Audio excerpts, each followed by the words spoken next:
प्रणाम। श्री शंकर शिक्षायतन वैदिक शोध संस्थान द्वारा समायोजित 7 दिवसीय राष्ट्रीय कार्यशाला में आप सभी का हार्दिक स्वागत है, अभिनंदन है। इस वर्ण समीक्षा कार्यशाला में समायोजित जितने विद्वान हैं उन सभी विद्वानों को मैं नमन करता हूँ, प्रणाम करता हूँ। ध्येयं सदा परिभवाग्नमभीष्टदोहम् तीर्थास्पदं शिवविरञ्चिनुतं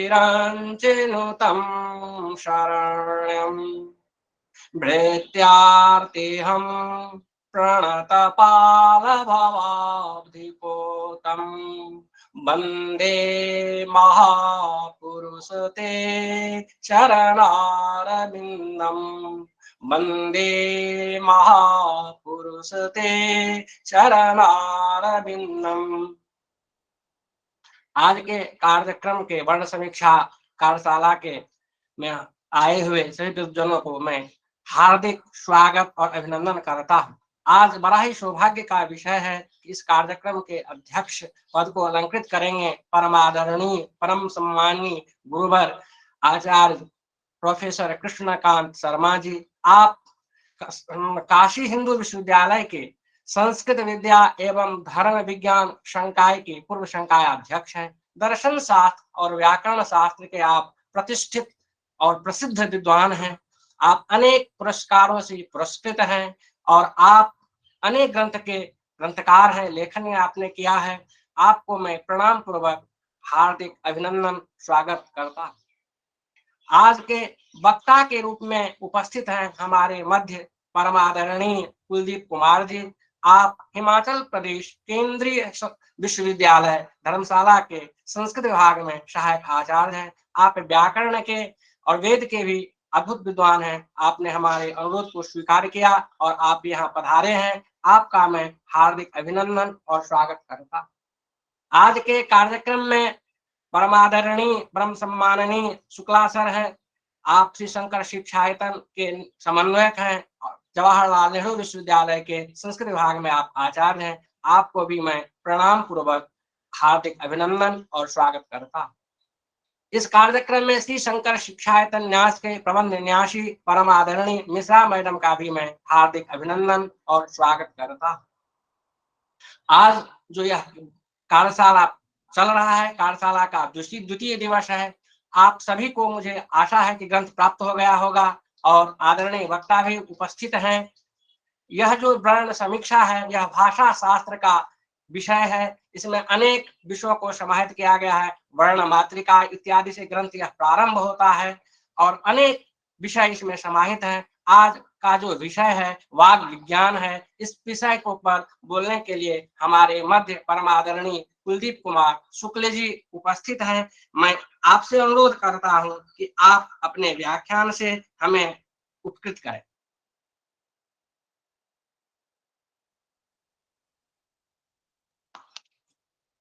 नमो नमः। सभा में उपस्थित सभी विद्वज्जनों को मेरा प्रणाम। श्री शंकर शिक्षायतन न्यास की संरक्षिका श्री रेणुका मिश्र महोदया को भी और हमारे न्यास के प्रेरक संरक्षक और जवाहरलाल नेहरू विश्वविद्यालय के आचार्य श्री संतोष कुमार शुक्ल जी को मैं सादर प्रणाम करता हूँ। हमारे मित्र श्री लक्ष्मीकांत विमल जी और मणिशंकर द्विवेदी जी, इनको भी प्रणाम करता हूँ। आज के वक्तव्य का विषय है वाग विज्ञान।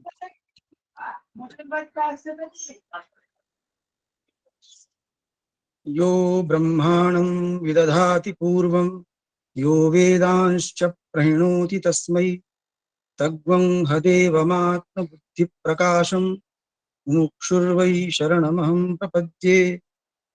प्रवृत्तिः सर्वभावानां वाचां च प्रसरो यतः यल्लेखोल्लिखितं सर्वं नौमि तं देवमक्रमम्। श्री मधुसूदन ओझा जी जो समीक्षा चक्रवर्ती कहे जाते हैं, उन्होंने भाषा शास्त्र में भी अनेकों ग्रंथों का प्रणयन किया है। एक वर्ण समीक्षा नाम का ग्रंथ है। वर्ण के विषय में बहुत प्रकार से, बहुत दर्शनों में विचार किया गया है। इस वर्ण समीक्षा नामक ग्रंथ में वाग विज्ञान नाम से एक विषय का प्रतिपादन श्री ओझा जी ने किया है। मैं उसका अवलंबन लेकर के यथामति उस विषय को प्रस्तुत करता हूं। वाग विज्ञान ये विषय है, वाणी का क्या विज्ञान होता है। ज्ञान और विज्ञान में क्या अंतर है? सामान्य अंतर यह है कि ज्ञान का तात्पर्य है सामान्य रूप से जो जानकारी होती है वो ज्ञान, और विशेष रूप से जो जानकारी होती है वो विज्ञान है। ये विशेष जानकारी क्या है? इसका तात्पर्य है जब किसी वर्णनीय विषय के प्रत्येक अवयव का सांगोपांग वर्णन हो तो विज्ञान है। जब सामान्य किसी पिंड का दर्श विज्ञान हो, प्रतिपादन हो, तो वो ज्ञान है। और उस पिंड का जब अवयवशः प्रतिपादन हो, जितने अवयव हैं प्रत्येक अवयव का विशेषता प्रतिपादन हो, तो वो विज्ञान। तात्पर्य यह है कि जब वर्णनीय वस्तु का कोई भी विशेष अवयव वर्णन का विषय बनने से छूटे नहीं, तो वो विज्ञान है। तो इस विज्ञान में क्या आता है?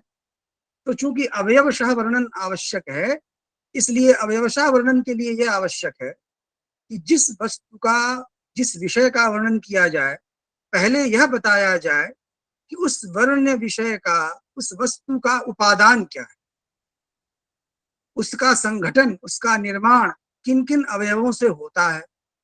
तो पहला प्रश्न तो यह है विज्ञान की दृष्टि से कि जो वाक है उसका उपादान क्या है, उस वाणी की उत्पत्ति कहाँ से होती है, और जब उस वाक का स्वरूप उपलब्ध होता है तब भी उसका उपादान क्या है।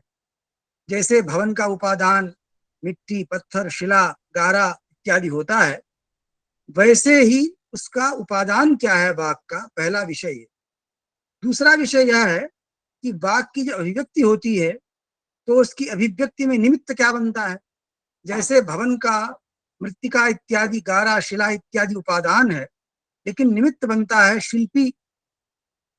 तो वैसे ही इसका निमित्त क्या है, अर्थात वाक का उपादान कारण क्या है, वाक का निमित्त कारण क्या है अभिव्यक्ति का। तीसरा विषय और है, जब वाक की अभिव्यक्ति हो जाएगी तो उसका परिणाम क्या होगा। तो इन तीनों बातों की सांगोपांग विवेचना श्री ओझा जी ने यहाँ की है। इस वर्णनीय वस्तु का मैं पहले सारांश बताता हूँ, क्योंकि शास्त्रों की ये शैली है, पहले वो प्रतिज्ञा करते हैं कि इस वर्णनीय विषय वस्तु क्या है। तो पहला वाक्य ओझा जी ने कहा प्राणो मूल द्रव्यम। तो वाक विज्ञान में वाक की जब विवेचना करते हैं तो उन्होंने तीन तत्वों की चर्चा की, वाक, प्राण और मन। तो वाक, प्राण और मन, इन तीन तत्वों की सहायता से वाणी की विवेचना करते हैं। उसमें पहला उनका प्रतिज्ञा वाक्य है श्री ओझा जी का, प्राणो मूल द्रव्यम। यदि वाक, यदि प्राणो, यदि वा मन, प्राण इत्येव तत्वम। तात्पर्य यह है कि चाहे वाणी हो जिसे हम वाक कह रहे हैं, चाहे प्राण हो, चाहे मन हो, इन सब में जो मूल द्रव्य है वो प्राण है। अर्थात प्राण ही वाक का उपादान है, प्राण ही मन का उपादान है, और प्राण का उपादान तो है ही। आगे चल करके वो प्राण के, इन सबके भी दो दो भेद करेंगे, कारणात्मा, कार्यात्मा कह। तो पहला प्रतिज्ञा वाक्य यह है कि वाक का, प्राण का, मन का, तीनों का उपादान जो है वो प्राण है। ये प्राणो मूल द्रव्यम कह करके उन्होंने द्योतित किया। प्राण क्यों है वाक का उपादान, इस पर कहते हैं तैत्तिरीय श्रुति में जैसे कहा कि ब्रह्म का लक्षण क्या है, तो यतो भूतानि जायन्ते येन जातानि जीवन्ति यम पर्यन्त अभिसंविशन्ति तद विजिज्ञासस्व तद ब्रह्म। जिससे सारे भूतों की उत्पत्ति होती है, जिससे सारे भूतों का अवस्थान होता है स्थिति काल में, और जिसमें सारे भूत विलीन हो जाते हैं, वह ब्रह्म है। वैसे ही यहाँ ओझा जी ने कहा प्राणाध्यवैतानि जायन्ते प्राणे प्रणितिष्ठन्ति प्राणमेवाभिसंविशन्ति। ये जो वाक, प्राण और मन है तीनों, ये प्राण से ही उत्पन्न होते हैं। जब प्राण में ही स्थिति का लाभ करते हैं और अंत में प्राण में ही विलीन हो जाते हैं।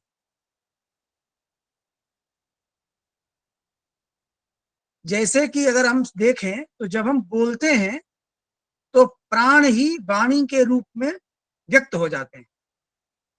तो इसलिए बोलते समय प्राणी श्वास नहीं ले सकता है। ये आगे चल करके इस मत में, इसके पक्ष में श्रुति का वाक्य उद्धृत किया है श्री ओझा जी ने।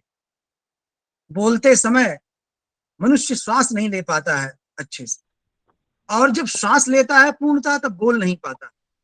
तो मौनावस्था में प्राण में ही वाक विलीन हो जाती है, और जब बोलता है तो प्राण ही वाक बन जाती है।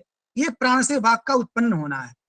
जब तक बोलता रहता है तो बिना प्राण के बोल भी नहीं सकता। तो ये प्राण में वाक की स्थिति का लाभ करना है, और मौनावस्था में प्राण में वाक विलीन हो जाती है। इस प्रकार से इन्होंने आगे प्रतिपादन किया। तो प्राण से ही वाक, प्राण और मन तीनों उत्पन्न होते हैं, प्राण में ही स्थिति का लाभ करते हैं और प्राण में ही विलीन होते हैं। तय में प्राणा एवं ऋषयः उच्यन्ते। ये प्राण क्या है? तो कहा कि ये प्राण ही ऋषि है। इस विषय में शतपथ ब्राह्मण की आगे उक्ति है, उसको ओझा जी ने उद्धृत किया है। प्राणा वा ऋषयः, ये प्राण ही ऋषि कहे जाते हैं। ऋषियों से पितरों की उत्पत्ति होती है, और पितरों से देवताओं और असुरों की उत्पत्ति होती है, और देवताओं से ये सारा चराचर जगत उत्पन्न होता है। ऐसी वेद पुरुषों की दृष्टि है।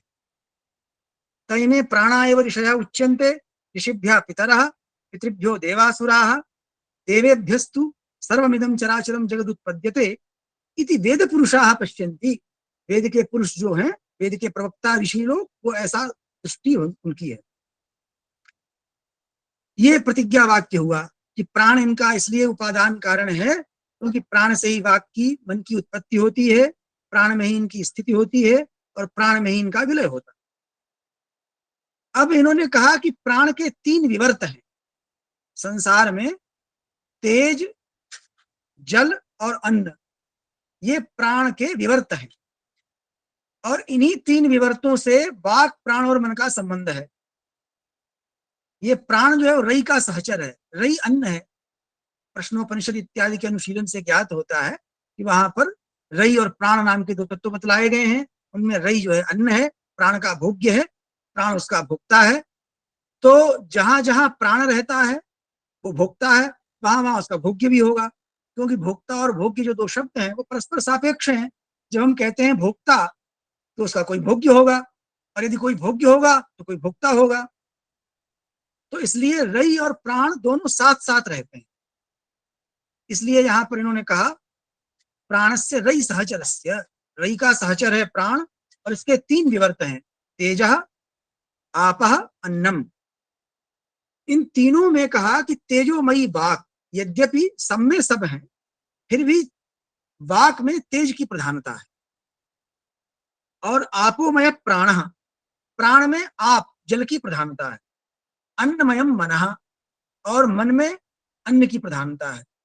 इसलिए श्रुति में कहा गया है बृहदारण्यक में, अन्नमयम ही सौम्य मनः। यह हे सौम्य, यह मन जो है वो अन्नमय। अब ये अलग अलग रहते हैं क्या? तो इस पर कहा कि नहीं, तानि एतानि पुनः परस्परतो नित्यम संसक्तान्यव स्वरूपम दधति। ये मन, प्राण और वाक कभी भी सृष्टि में शुद्ध रूप से अलग अलग नहीं प्राप्त होते। ये सदैव तीनों परस्पर मिले रहते हैं। उसका उदाहरण दे रहे हैं, न खलु वाग दृश्यते ऋते प्राणाद ऋते मनसा। ऐसा कोई काल उपलब्ध नहीं होता है जब वाणी हो, चाहे मन में हम चिंतन कर रहे हो अथवा बोल रहे हो। दोनों ही अवस्थाओं में ऐसा कोई काल नहीं है जब वाक हो लेकिन प्राण न हो और मन न हो। क्योंकि जब हम चिंतन करेंगे तब भी प्राण रहता है, और बोल रहे हैं तब भी प्राण ही वाणी बनता है। बिना चिंतन के, बिना मनोव्यापार के वाक की प्रवृत्ति नहीं होती, चिंतन भी नहीं होता। तो जब हम चिंतन करते हैं, वो जो सूक्ष्म वाक है वो भी बिना प्राण के नहीं होती। तो वाक जो है बिना प्राण और मन के नहीं रह सकती। इसी प्रकार से प्राण भी बिना मन और वाणी के नहीं रह सकता। ऐसा कोई समय नहीं है जब मन और वाणी न हो और प्राण हो, जहां जहां प्राण है वहां वहां मन है, ऐसा अवश्य है। प्राण के स्थिर हुए बिना मन स्थिर नहीं होता, ऐसा योग शास्त्र में प्रसिद्ध है। पतंजलि योग सूत्र में कहते हैं कि योग चित्त वृत्ति निरोधा, चित्त की वृत्ति का निरोध योग है, अर्थात चित्त की वृत्ति निरोध हो जाने पर चित्त शांत हो जाता है, तब योग होता है। और उस योग का विघ्न क्या बतलाया? तो विघ्न बतलाया, उसमें उन्होंने बताया कि श्वास प्रश्वास भी विघ्न है। तो श्वास प्रश्वास जो है योग का विघ्न है, अर्थात जब तक चित्त की वृत्तियां रहेंगी तब तक प्राण का संचलन रहेगा। तो बिना मन के प्राण की क्रिया नहीं होती और बिना वाणी के भी प्राण की क्रिया नहीं होती। जब हम बोलते नहीं है तब भी वाक रहती है, केवल प्राणी में प्राण में विलीन रहती है। तो इसलिए बिना प्राण के मन और वाणी नहीं रहती, और बिना प्राण मन के वाणी नहीं रहती, और बिना मन और वाणी के प्राण नहीं रहता। नवा मनो दृश्यते ऋते वाचा ऋते प्राणात्। और इसी प्रकार से बिना वाणी के मन नहीं रहता, क्योंकि मन कुछ न कुछ संकल्प विकल्प करेगा। वह संकल्प विकल्प बिना शब्दानुवेद के नहीं हो सकता। भर्तृहरि भी कहते हैं, न सोस्ति प्रत्ययो लोके यह शब्दानुगमाद् ऋते अनुविध्यमिव ज्ञानम सर्वम शब्देन भासते। कोई भी ऐसा लोक में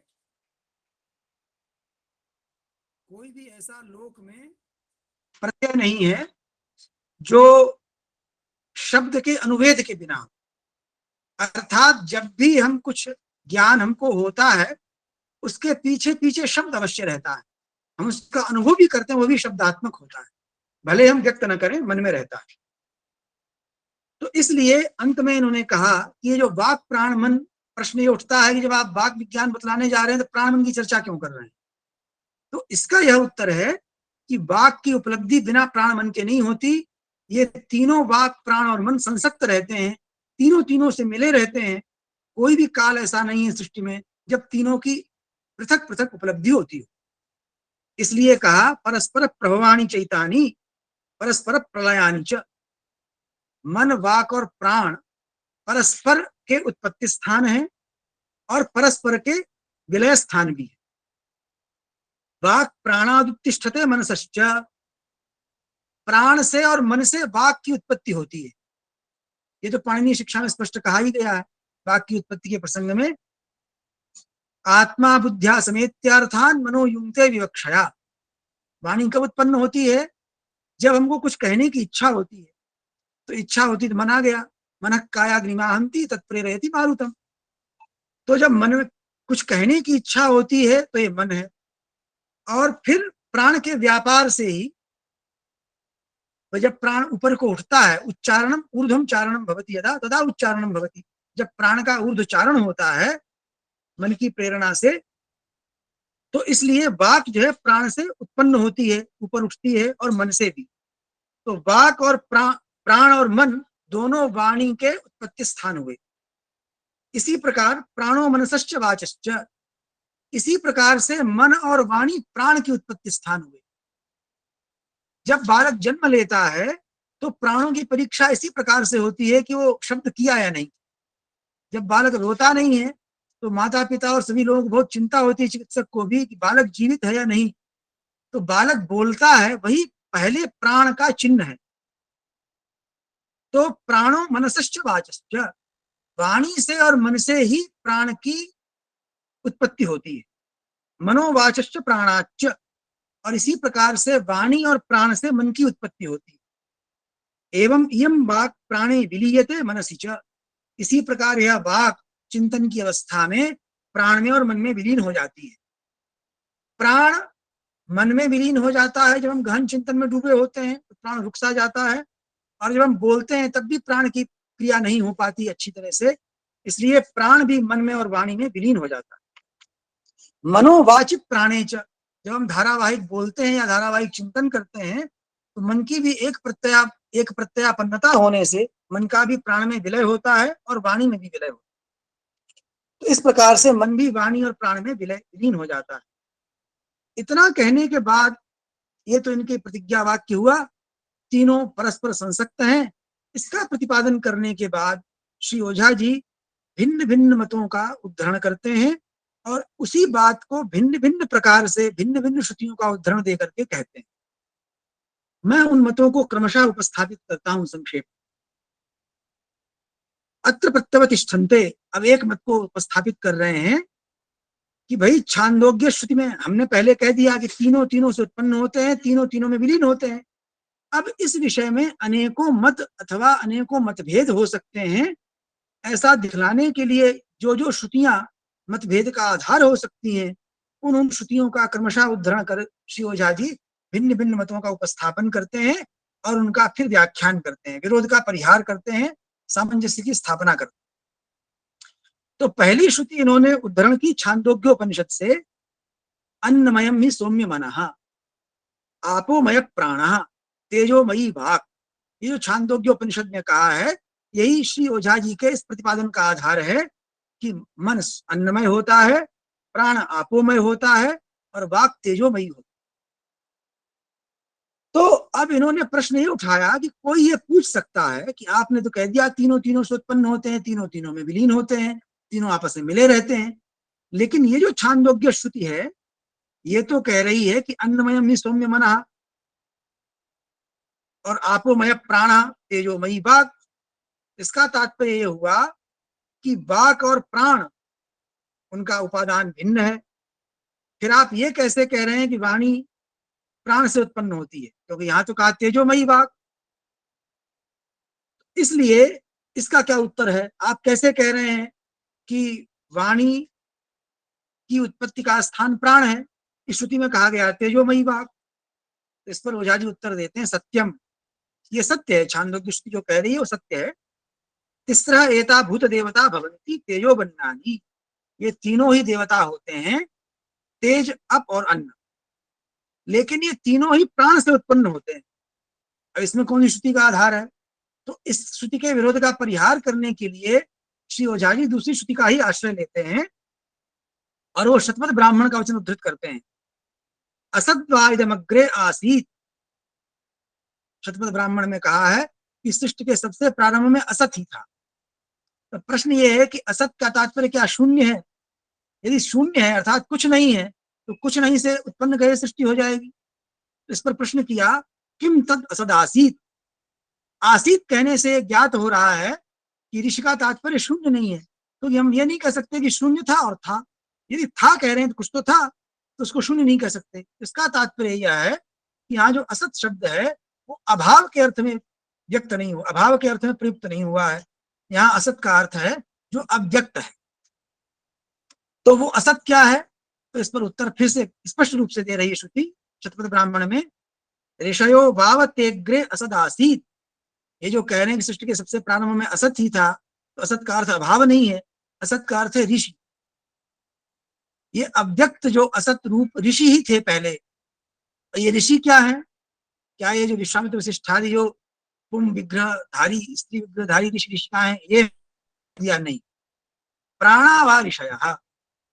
सृष्टि के प्रारंभ में जो असत तत्व था जिसको हम ऋषि कह रहे हैं, वो ऋषि क्या है? प्राण ही थे। तो इससे ओझा जी ने सिद्ध करने का प्रयास किया है कि सृष्टि के प्रारंभ में जो मूल उपादान है वो ऋषि है और ऋषि वो प्राण है, तो प्राण ही मूल उपादान है। इसलिए यहाँ ओझा जी कहते हैं कि जब सृष्टि का सभी अर्थ जातों का, सृष्टि के सभी पदार्थों का, सभी भूतों का मूल उपादान प्राण है, वही उसी प्राण को असत पद से कहा गया।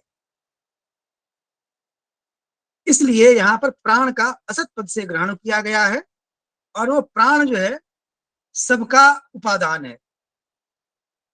इसलिए कहा कि कोई जो मंद बुद्धि हो वह सोचे कि सत का अर्थ है सत्ता और असत का अर्थ है अभाव, ऐसा न सोच ले। इसलिए पहले तो असत कह दिया और फिर असत कह करके स्पष्ट रूप से कहा छांदोग्य श्रुति में ही, तद्धैक आहु असदेवेदमग्र आसीत तस्मात् असतस्तद सज्जायेत। पहले श्रुति ने कह दिया छांदोग्य उपनिषद में असत से सत उत्पन्न हो सकता है। तो फिर प्रश्न उठा, ऋषि स्वयं प्रश्न उठा रहे हैं, जिसको उपदेश कर रहे हैं शिष्य को कह रहे हैं कि अरे प्रश्न उठ सकता है कि असत से सत कैसे उत्पन्न हो सकता है? कुतस्तु खलु सौम्यैवं स्यात्। हे सौम्य, ऐसा कैसे हो सकता है? कथम असत सज्जायेत। असत से सत कैसे उत्पन्न हो सकता है?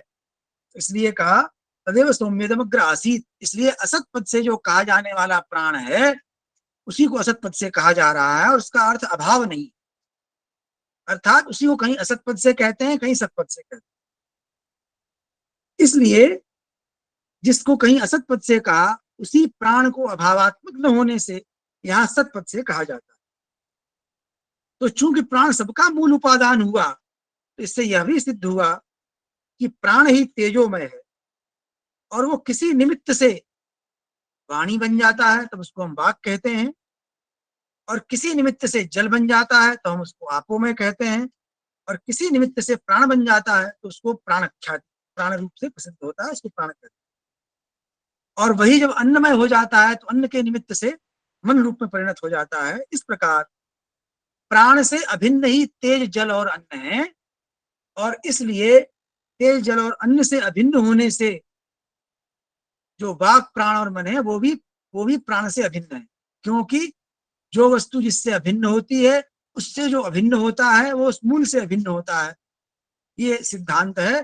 तो जब प्राण तेज अप और अन्न से अभिन्न है, अर्थात इनसे भिन्न नहीं है, तो तेज से अभिन्न रहने वाली जो वाणी है, और जल से अभिन्न रहने वाला प्राण है, और अन्न से अभिन्न रहने वाला जो मन है वो प्राण से भी अभिन्न है, ऐसा सिद्धांत हुआ।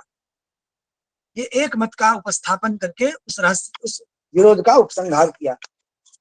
अब दूसरा मत कह रहे हैं अथ अन्य प्रत्यवतिष्ठते।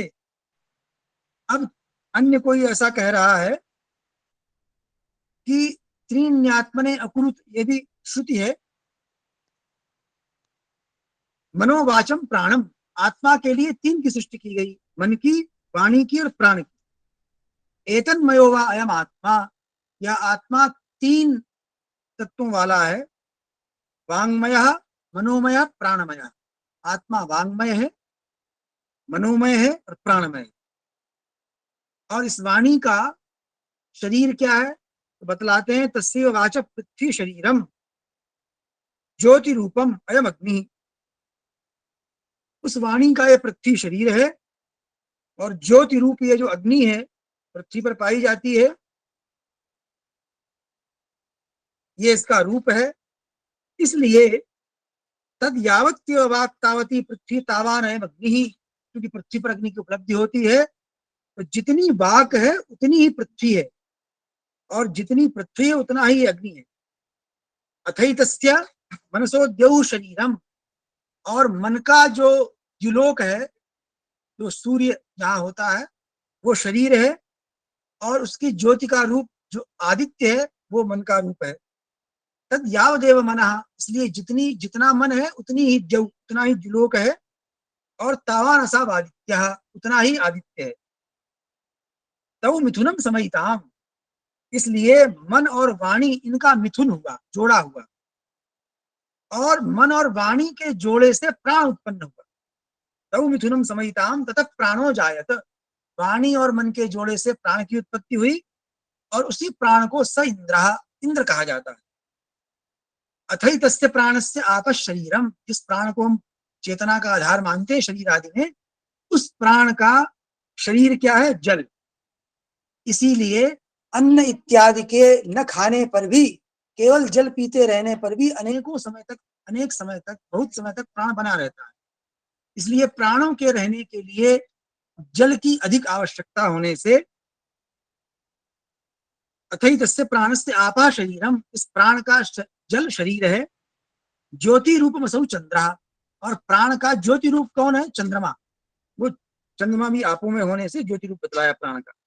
तद यावानेव प्राणः तावत्यः आपः, इसलिए जितना प्राण है उतना ही जल है आपः, और जितना जल है उतना ही चंद्र है। तएते सर्व एव समाः सर्वे अनंताः, इसलिए ये तीनों समान है और तीनों अनंत है। इत्येवं वायुसनेय श्रुतौ, इस प्रकार से वायुसनेय श्रुति में वांग मनसाभ्याम प्राणोत्पत्ति आमनायते, वाणी और मन से प्राण की उत्पत्ति कही गई। तो ये इन्होंने वाणी और मन से प्राण की उत्पत्ति बतलाई। तो ये कह रहे हैं कि अब ये श्रुति तो कह रही है कि वाणी और मन के मिलने से प्राण होते हैं, और आप कह रहे हो प्राण से मन होते हैं, ये विरोध है, इसका परिहार करिए। ये तो भवता प्राणतोस्य वाचा उत्पत्ति निरूप्यते तदेतद् विरुद्धम भवति इति चेद अत्रोच्यते। तो इस विरोध का परिहार कैसे होगा? वासनीय श्रुति कह रही है कि वाक और मन के जोड़े से प्राण की उत्पत्ति होती है, और आप कह रहे हैं कि प्राण से वाक की उत्पत्ति होती है। आपका प्रतिज्ञा वाक्य है। इस विरोध का परिहार कैसे होगा? इस विरोध का परिहार करने के लिए ओझा जी कहते हैं कि प्राण दो प्रकार का, द्विविधा खल्वेश प्राणः, कारणात्मा च क्रियात्मा च। प्राण दो प्रकार का होता है, कारण रूप और कार्य रूप। जो कारण रूप प्राण है वो मुख्य प्राण है, और वही जो है वाक और मन बनता है। सैव खलु साक्षात् एवैषा वाक् भवति मनश्च। वही जो मुख्य प्राण है कारणात्मा, वही कारणात्मा जो मुख्य प्राण है, वही साक्षात वाणी बनता है, मन बनता है। अथायमन्यः कार्यात्मा प्राणोऽपि तस्मादेव प्राणाद् उत्पद्यते वांग मनसे अंतरतः कृत्वा इति विशेषः। ये जो कार्यात्मा प्राण है, इसी कार्यात्मा प्राण से प्राण की उत्पत्ति होती है, किंतु मन और वाणी को बीच में रख करके, ये विशेषता है। तत्र सा यावता अमुष्मान् मुख्य प्राणाद् उत्पद्यते, चूंकि मुख्य प्राण से ही उत्पत्ति होती है वाणी और मन की, इसीलिए ऐसा कह देते हैं कि प्राण ही अन्य रूप में वाक हो गया। इसलिए विरोध का परिहार इन्होंने कारणात्मा और कार्यात्मा दो प्रकार के प्राण मान करके परिहार किया। कारणात्मा प्राण से वाक और मन की उत्पत्ति होती है, इसमें कोई विरोध नहीं है, और कार्यात्मा प्राण से प्राण की उत्पत्ति होती है। अब तीसरा विरोध समझा रहे हैं। तीसरा विरोध कहां से होता है? अथान्यः प्रत्यवतिष्ठते। अब दूसरा वादी इस प्रकार से उपस्थापित करता है मत को, अग्निर्वायुर्वाक् भूत्वा मुखम प्राविशत। ऐतरेयोपनिषद का वाक्य है, अग्नि ही वाणी होकर के मुख में प्रविष्ट हुई। तो यहाँ पर ये जो श्रुति है वो क्या कह रही है? अग्नि ही वाणी हुई, और आप कह रहे हैं कि प्राण ही वाक हुआ। तो ये विरोध है। तो उस पर उत्तर दे रहे हैं कि नैष दोषः, इसका परिहार कर रहे हैं। ये दोष नहीं है, क्योंकि अग्नि भी दो प्रकार की होती है। द्विविधस्तावद् अयम् अग्नि कारणात्मा कार्यात्मा च।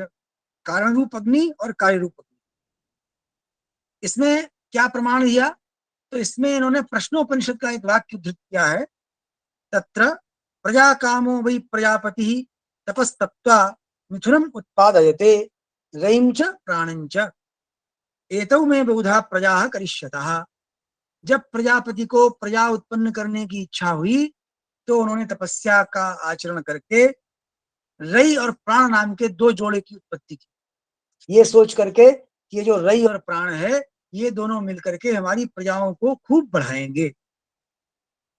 तो इस प्रश्नोपनिषद की श्रुति से प्राण को ही अग्नि और रई को ही सोम कहा गया। आगे चलकर इसी रई प्राण को अग्नि और सोम कहा गया। तो इसलिए प्राण का ही अग्निपद से आख्यान किया गया।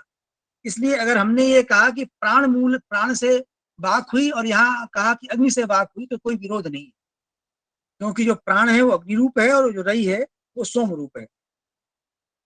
अथवा अस्तु कार्य द्रव्य परोग्नि शब्द। अथवा एक और समाधान हो सकता है, वह समाधान ये है कि अगर वादी को इससे संतोष न हो, तो हम ये कहते हैं कि इस प्रश्नोपनिषद में जो अग्नि कहा कि अग्नि ही वाणी होकर के मुख में प्रविष्ट हो गई, तो यहाँ अग्नि से कार्यात्मा अग्नि समझना चाहिए। जो अग्नि हम जलाते हैं, जिससे व्यवहार करते हैं, वो कार्यात्मा अग्नि है। तस्यैव हि कारणात्मकस्य प्राणाख्यस्य अग्नेः त्रयो विकाराः भवन्ति। उसी कारणात्मक जो प्राण रूप अग्नि है, उसके तीन विकार होते हैं, अग्नि, वायु और इंद्र, अथवा अग्नि, इंद्र और आदित्य। तो यहाँ पर ये कार्यात्मा अग्नि है, और वह अग्नि भी प्राण रूप कारण रूप प्राण का विकार होने से प्राण ही कहा जाएगा। इसलिए आग्नेयी वाक, जो अग्नि से उत्पन्न होने वाली या अग्नि ही वाक रूप में परिणत हो गई, उस वाणी को भी प्राण रूप कहा जा सकता है, क्योंकि प्राण में और वाक में अभेद है। अथवा ये जो कार्यात्मा अग्नि है वो भी प्राण से उत्पन्न होता है। इसलिए प्राण से वाणी की उत्पत्ति कहना अथवा अग्नि से कहना, दोनों में कोई विरोध नहीं। अब तीसरा विरोध उपस्थापित किया अथ अन्यः प्रत्यवतिष्ठते। अन्यवादी इस प्रकार से कहता है कि आपने कहा कि वाणी प्राण से उत्पन्न होती है, तो श्रुति ये है कि वाक जो है वो इंद्र है, वाग इंद्री भवती, इंद्र से उत्पन्न होने वाली वाक है। तो श्रुति कह रही है कि इंद्र से उत्पन्न होती है वाक, आप कह रहे हैं प्राण से उत्पन्न होती, तो ये विरोध है। अत्रोच्यते, इसके विरोध के परिहार में एक श्रुति का उदाहरण दिया, स योयम मध्य प्राण एष एवेन्द्र। ये जो मध्य में स्थित प्राण है वही इंद्र है, अर्थात मध्य लोक में जो प्राण है वही इंद्र कहलाता है, ऐसा वायुसनेय श्रुति कहती है। मुख्यस्य मध्यम प्राणस्यैवेन्द्र पदवाच्यत्वम् आम्नायते। तो चूंकि मध्यम प्राण ही इंद्र है, इसलिए अगर जहां कहीं कहा कि इंद्र ही वाणी बन गया, तो हमने कहा प्राण ही वाणी बन गया, तो कोई विरोध नहीं है, क्योंकि मध्यम प्राण को ही इंद्र कह रही है वायुसनेय। अथवा एतद अन्यथा व्याख्यास्यामः। एक प्रकार से तो समाधान ये हुआ। अब ओझा जी कह रहे हैं कि इसकी हम अन्य प्रकार से भी व्याख्या करते हैं, वो भी कर सकते हैं। वो व्याख्या क्या है? कौशिक की श्रुति है, कौशिक की ब्राह्मण में प्रज्ञाहीन्द्र। ये एक तो समाधान ये हुआ कि मध्यम प्राण ही इंद्र है, तो प्राणात्मक इंद्रात्मक वाक है, तो प्राणात्मक वाक है, ये सिद्ध हुआ। दूसरा समाधान ये कौशिक की ब्राह्मण में कहते हैं प्रज्ञाहीन्द्र, ये प्रज्ञा ही इंद्र है। वायु प्राणा इति श्रुत्यंतरम, और दूसरी श्रुति भी है, वो कहती है कि वायु ही प्राण है। तो न प्रज्ञया वायुना वा बिना कृता वाग उत्पद्यते, और ये तो सिद्ध ही है कि बिना वायु के अथवा बिना प्रज्ञा के वाणी उत्पन्न नहीं होती। बिना प्रज्ञा या वायु के वाणी उत्पन्न नहीं होती, माने बिना, जब तक हम मन में कुछ सोचते नहीं कि बोलना है, तब तक वाणी उत्पन्न नहीं होती। और इसी प्रकार बिना वायु के भी वाणी उत्पन्न नहीं होती। तो इसलिए प्रज्ञा को इंद्र कहें या वायु को प्राण कहें, दोनों ही अवस्थाओं में प्रज्ञा और वायु के बिना वाणी की उत्पत्ति नहीं होती। इसलिए वायु ही वाचो मूल द्रव्यम, वाणी का जो मूल द्रव्य है वो वायु है। प्रज्ञा तो अर्थ संबंधम कृत्वा, और प्रज्ञा क्या करती है? वो अर्थ का संबंध करके, अक्षरों का विभाजन करके पद और वाक्य के रूप में वाणी का विश्लेषण करती है। तथा चैषा प्रज्ञा भी वाचो रूपेण कृत रूपैः प्रभवति, इसलिए ये प्रज्ञा भी वाणी के रूप में ही, वाणी के रूप में उत्पन्न होती है। अयम अश्वः अयम गजः इति वाचा एव प्रज्ञा रूपत्वात्, क्योंकि जब हम कहते हैं कि ये हाथी है, घोड़ा है, तो यहाँ पर वाणी भी, प्रज्ञा ही वाणी बनती है। बिना हम मन में सोचे नहीं कह सकते कि अयम अश्वः अयम गजः। तो वाणी भी बिना प्रज्ञानुवेद के उत्पन्न नहीं हो सकती, इसलिए वाणी भी प्रज्ञा रूप में ही जा सकती। यह कृष्ण यजुर्वेद में स्पष्ट रूप से कहा है, वाग वही पराच्य व्याकृता अभवत, वाग वही पराच्य व्याकृता अवदत। ये वाणी जो अव्याकृता माने अविशिष्टा पदवाक्य के रूप में जब विश्लेषण नहीं हुआ वाणी का, तो ते देवा अब्रुवन इमाम नो वाचम व्याकुल, तब देवताओं ने इंद्र से ये प्रार्थना की कि हमारे लिए इस वाणी जो अखंड वाणी है, इसको आप विश्लिष्ट कर दें, अलग अलग कर दें। सो ब्रवीत परम वृणई मह्यम चैषवायवे च सहगृह्याताम, तस्माद इंद्र वायव सहगृह्यते। तो इंद्र और वायु ने मिलकर के वाणी का विभाजन किया। ताम इंद्रो मध्यतो वक्रम्य व्याकरोत, इंद्र ने उस वाणी को बीच में से प्रकृति प्रत्यय विभाग किया पद रूप में, और पद रूप में वाक्य का विभाग किया। तस्मादियम व्याकृता वागुत्यते, तो उसी इंद्र मध्यम प्राण से ही, इसलिए हम देखते हैं शरीर के मध्य स्थान में जब वाणी आती है तो उसकी स्पष्ट अभिव्यक्ति होती है। वैयाकरण भी जो वाणी को 4 प्रकार का मानते हैं अथवा 3 प्रकार का मानते हैं, पश्यन्ती, मध्यमा और वैखरी, इसको भर्तृहरि ने कहा पश्यन्त्या मध्यमायाश्च वैखर्याश्च तद्भुतम अनेक तीर्थ भेदायास्त्रय्या वाच परम पदम। तो मध्यमा वाक्य है, जब हम हृदय में चिंतन करते हैं, बोलते नहीं है, तो मध्यमा वाक कही जाती है। तो उसी स्थल से वो जो मध्यम प्राण है, वहीं से वो वाणी का विभाजन करता है। उस चिंतन के पहले जो मध्यमा वाक्य, उसके पहले हमें पद में प्रकृति प्रत्यय का और वाक्य में पद का विभाग ज्ञात नहीं होता। इसलिए कहा यहाँ श्रुति ने कि जो मध्यम प्राण है, जो इंद्र रूप है, वो ही मध्यम स्थान में पद में प्रकृति प्रत्यय रूप विभाग कर देता है, तभी हमें चिंतन रूप में प्रत्यय विभाग का ज्ञान होता है, उसके पहले ज्ञान नहीं। इसीलिए इंद्र व्याकरण के कर्ता हैं। इस श्रुति वचन के आधार पर ही लोक में प्रसिद्ध हुआ, इंद्र ही व्याकरण के कर्ता है। इसीलिए इंद्र व्याकरण की प्रसिद्धि हुई। एतन मूलिका एव इंद्रो व्याकरण कर्ता इति लोके प्रसिद्धि अभूत तथा च प्राणात्मकत्वे अपि अस्या वाचा ऐन्द्रित्वम् उत्पद्यते एव। क्योंकि प्राणात्मक होने पर भी मध्यम प्राण इंद्र कहा जाता है, उस इंद्र के द्वारा व्याकृत होने से इस वाणी को ऐन्द्री कहा जा सकता है, इसमें कोई विरोध नहीं। अथवा एतत् सर्वम अन्यथा व्याख्यास्यामः। पुनः ओझा जी कहते हैं अथवा हम इसकी एक अन्य प्रकार से व्याख्या करें। क्या व्याख्या है? यह एव मुख्य प्राणः स एक एव लोक भेदात् त्रिधात्मानं कुरुते। यह जो मुख्य प्राण है वही लोक के भेद से, यहाँ तीन लोकों की चर्चा मुख्य रूप से पृथ्वीलोक, द्युलोक में सूर्य और पृथ्वी और द्युलोक के बीच में रहने वाला अंतरिक्ष, ये तीन लोक हैं। इन तीनों लोकों के भेद से ये जो मुख्य प्राण है वो अपने आप को तीन भागों में बांटता है। अग्नि, वायु, इंद्रश्च। तीनों लोक में प्राण अग्नि, वायु और इंद्र के रूप में प्रकाशित होता है, अपने को व्यक्त करता है। ते पुनर्द्वेधा। अब ये तीनों लोकों में पाए जाने वाले अग्नि, वायु और इंद्र हैं, इनका फिर दो भेद होता है। कैसा दो भेद होता है? ते पुनर्द्वेधा समष्टिभिमानित्वे विराट हिरण्यगर्भ सर्वज्ञश्च इत्याख्यायन्ते। तीनों लोकों में प्राण अपने को तीन रूप में व्यक्त करता है, अग्नि, वायु और इंद्र। और ये तीनों देवता भी दो प्रकार से व्यक्त होते हैं, एक समष्टि रूप में, एक व्यष्टि रूप में। संपूर्ण प्राणियों में, संपूर्ण लोक में व्याप्त जो देव है वो समष्टि है, और जो अलग अलग भूत में पृथक पृथक व्यक्त होता है, प्रकाशित होता है, वो व्यष्टि है। तो समष्टि और व्यष्टि भेद से पुनः ये दो हो गए। जो समष्टि के अभिमानी होते हैं तो यही देवता विराट, हिरण्यगर्भ और सर्वज्ञ कहे जाते हैं। और जब व्यष्टि अभिमानी होते हैं तब इन्हीं देवताओं को वैश्वानर, तेजस और प्राज्ञ कहा जाता है। प्रति शरीरम त्रय में प्राणा भवन्ति। प्रत्येक शरीर में ये तीन प्राण होते हैं। कौन कौन? वैश्वानर प्राण, तेजस प्राण और प्राज्ञ प्राण। प्रत्येक शरीर में ये तीन प्राण तीन रूप से व्यक्त होता है व्यष्टि शरीर में। तद विकाराः भूतमात्राः।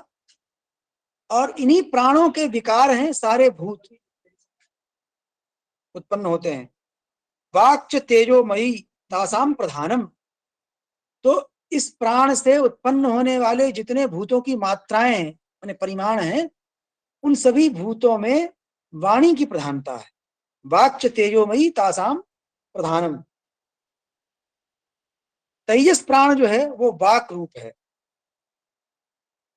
वैश्वानर प्राण अग्नि रूप है, तेजस प्राण वायु रूप है। तद विकारा प्राण मात्रा। ये जो वायु रूप प्राण है, जितने वायु के मात्रा उपलब्ध हैं शरीर में, 10 प्रकार के वायु उपलब्ध हैं, 5 प्रकार के कहे जाते हैं मुख्य रूप से, और लोक में जितने 49 प्रकार के वायु उपलब्ध होते हैं, जितनी वायु की मात्राएं हैं वो सब इस वायु रूप तेजस प्राण के ही विकार है। प्राण आपोमय तासाम प्रधानम। लेकिन उन सभी विकारों में जो आपोमय प्राण है वो प्रधान है, इसलिए श्रुति आप प्राण को आपोमय कहती है प्रधानता से। प्राज्ञ प्राण इंद्र रूपा। और जो प्रत्येक शरीर में पाए जाने वाला प्राज्ञ प्राण है वो इंद्र रूप है।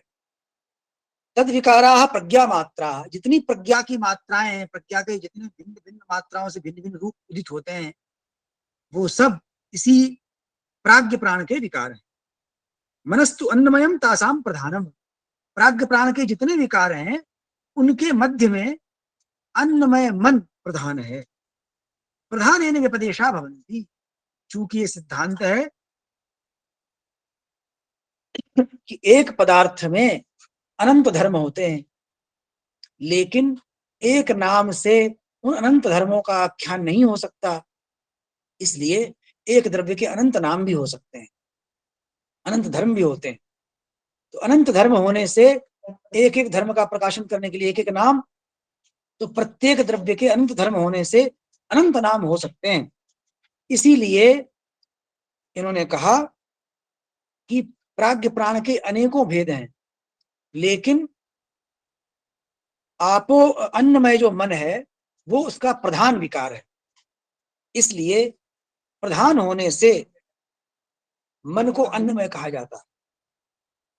ता इमाः वाक् प्राण मन शब्द ही उपलक्षिता भूतमात्रा प्राणमात्रा प्रज्ञामात्रा।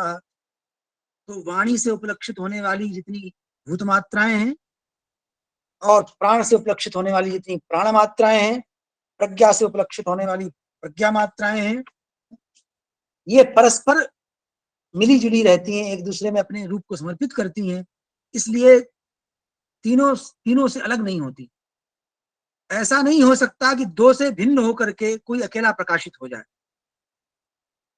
इसलिए नेत्राभ्याम हीना भूतमात्रा प्राणमात्रा प्रज्ञा मात्रा व रूपम धत्ते।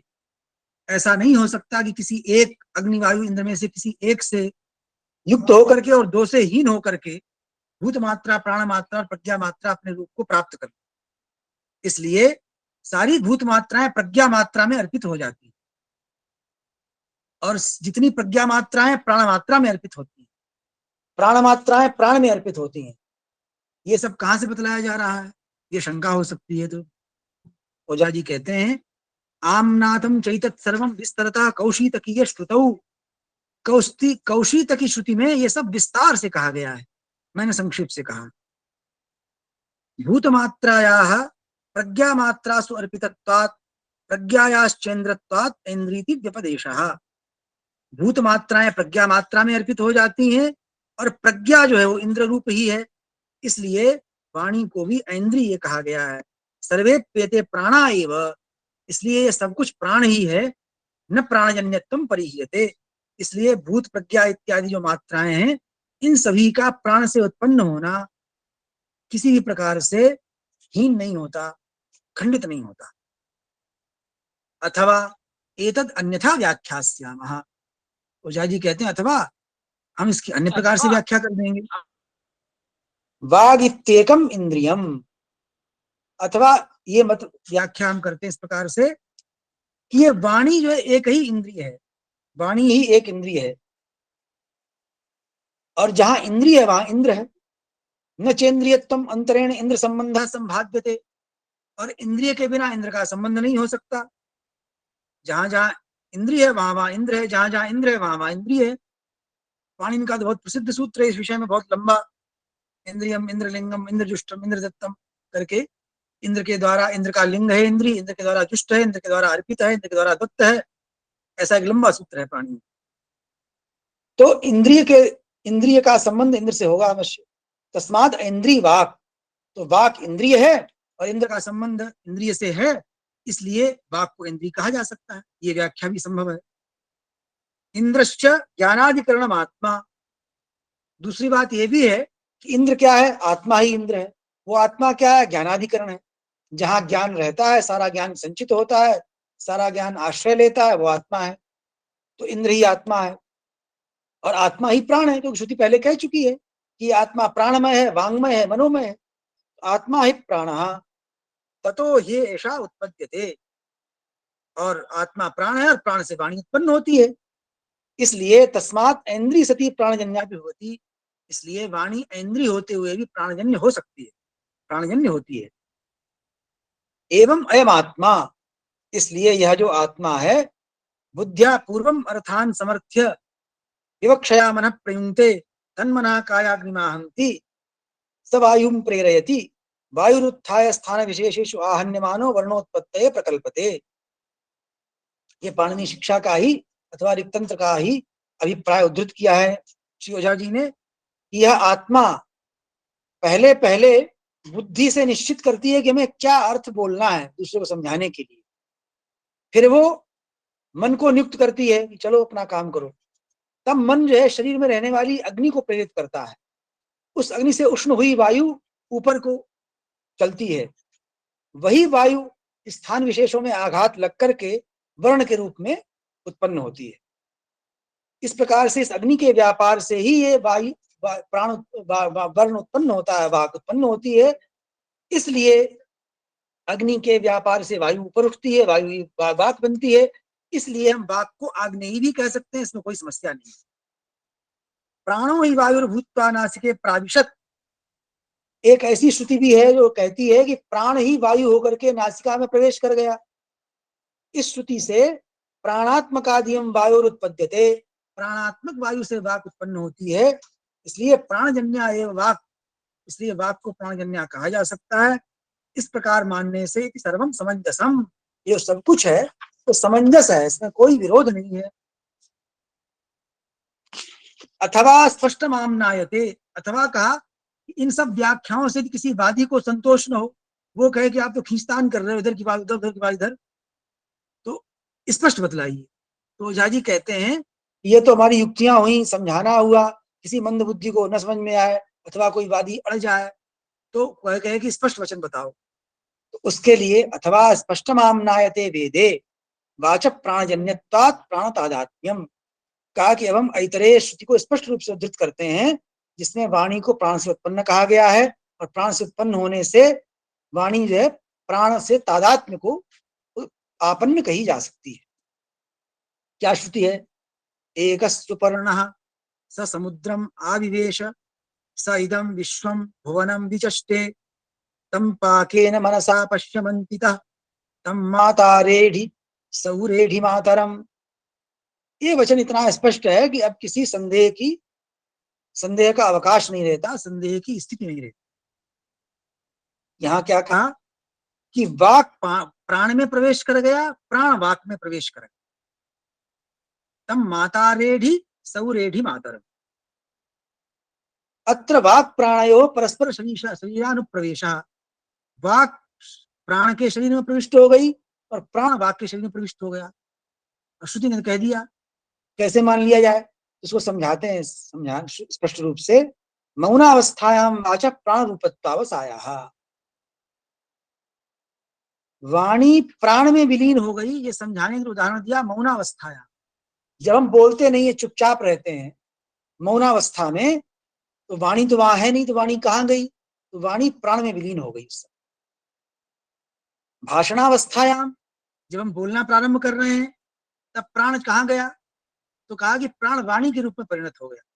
हम जो बोल रहे हैं वो प्राण ही वाणी बन के बोल रहा है। भाषणावस्थायाम प्राण से वाग रूपत्वावसायश्च, तो भाषणावस्था में प्राण ही वाक में प्रविष्ट होकर के व्यक्त होता है। मौनावस्था में वाणी प्राण में प्रविष्ट होकर के उसको चैतन्य बना देती है। इस प्रकार से भिन्न भिन्न अवस्था में दोनों का भिन्न भिन्न शरीर में प्रवेश स्पष्ट रूप से परिलक्षित होता है। श्रुति भी उसको कहती है, अनुभव का भी वो विषय। एतद् अभिप्रायेणैव अंतरम प्रतिदिनाग्निहोत्रमन्वाख्यायते कौशीतकीय श्रुतौ, इसी अभिप्राय से प्रत्येक दिन अग्निहोत्र का अन्वाख्यान किया कौशीतकीय श्रुति में। और क्या कहा? यावद् वै पुरुषो भाषते न तावत् प्राणितुं शक्नोति, जब तक पुरुष भाषण करता है तब तक ठीक से प्राण श्वास प्रश्वास प्राण नहीं ग्रहण कर सकता। इसलिए बोलने वाले व्यक्ति से अगर आप कोई बल का काम करने को कहो तो कहेगा रुक जाओ, अभी नहीं कर सकता। जब वो बल का काम करेगा जहां प्राण की आवश्यकता है तो बोलेगा नहीं, और अगर बोलेगा और बल का काम करेगा तो उसका बल में हानि होगी। अर्थात बिना बोले जितना बल का कार्य कर सकता है, बोलते समय उतना नहीं कर सकता। इसी को ध्यान में रख करके श्रुति ने कहा, कौशितकी श्रुति में, यावत भी पुरुषो भाषते, जब तक पुरुष बोलता है, न तावत प्राणितुं शक्नोति, तब तक अच्छी भली प्रकार से प्राण करना, माने प्राण व्यापार नहीं कर सकता। प्राणम तदा वाच जो होती, और मौनावस्था में वाणी में प्राण को हवन कर देता है, माने विलीन कर देता है। इसलिए जब तक पुरुष बोलता है तब तक प्राण का वाणी में हवन कर देने से प्राण का कर्म ठीक सम्यक रीति से संपन्न नहीं कर सकता। यावत वही पुरुष प्राणी थी, और जब तक श्वासोच्छ्वास रूप अथवा बल रूप प्राण का व्यापार होता है अच्छी तरह से, तब तक ठीक से बोल नहीं सकता। न तावत भाषितुं शक्नोति, और कि कोई बल का काम करने वाले दौड़ने इत्यादि काम करते समय जिसमें बल का अधिक प्रयोग होता है, उसमें व्यक्ति से कहो कि आप बोलो तो कहेगा रुक जाओ, अभी ठीक से बोल नहीं सकते, हाँफ रहे हैं। तो इसलिए यावत भी पुरुष प्राणी थी न तावत भाषितुं शक्नोति, श्रुति का आशय है कि जब तक प्राण का व्यापार अच्छी तरह से चलता है तब तक ठीक से बोल नहीं सकता। वाचम क्यों नहीं बोल सकता? तो श्रुति उत्तर दे रही है, वाचम तदा प्राणे जो होती, उस अवस्था में इसलिए नहीं बोल पाता है कि प्राण का व्यापार प्रधान हो जाता है और वाणी उसमें अपने आप को अर्पित कर दी। इसलिए क्या सिद्ध हुआ? तस्मात् सिद्धम प्राण एव रूपांतरम आपन्नो वाग भवती थी। इसलिए इस विवेचन से सिद्ध हो गया कि प्राण ही अन्य रूपांतर को प्राप्त होकर के वाणी बन जाता है। तो इस प्रकार से प्राण की वाग रूपता सिद्ध की। अब किंचित और इन्होंने बात कही कि इसकी प्राण जब वाणी वाणी बनता है तो आपने तो कह दिया प्राण वाक भी है, प्राण अन्य भी है, तो अब ये तो बताओ कि कब प्राण वाक बनता है, कब नहीं बनता है। ये बतलाए बिना प्राण की वाग रूपता सिद्ध नहीं हो सकती। इसका भी विवेचन करके उपसंहार किया है।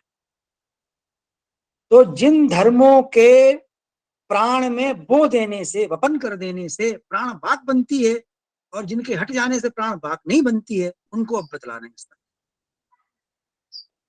तो कहा कि जिन धर्मों के आने से प्राण वाक बनता है, ऐसे 7 धर्म बतलाए। तो ये सब प्राण प्रथम, दूसरा वायु, तीसरा श्वास, चौथा नादा, पांचवा श्रुति, छठवां स्वर, सातवां वर्ण। 7वीं अवस्था में आकर के वो प्राण जो है वर्ण रूप बनता है।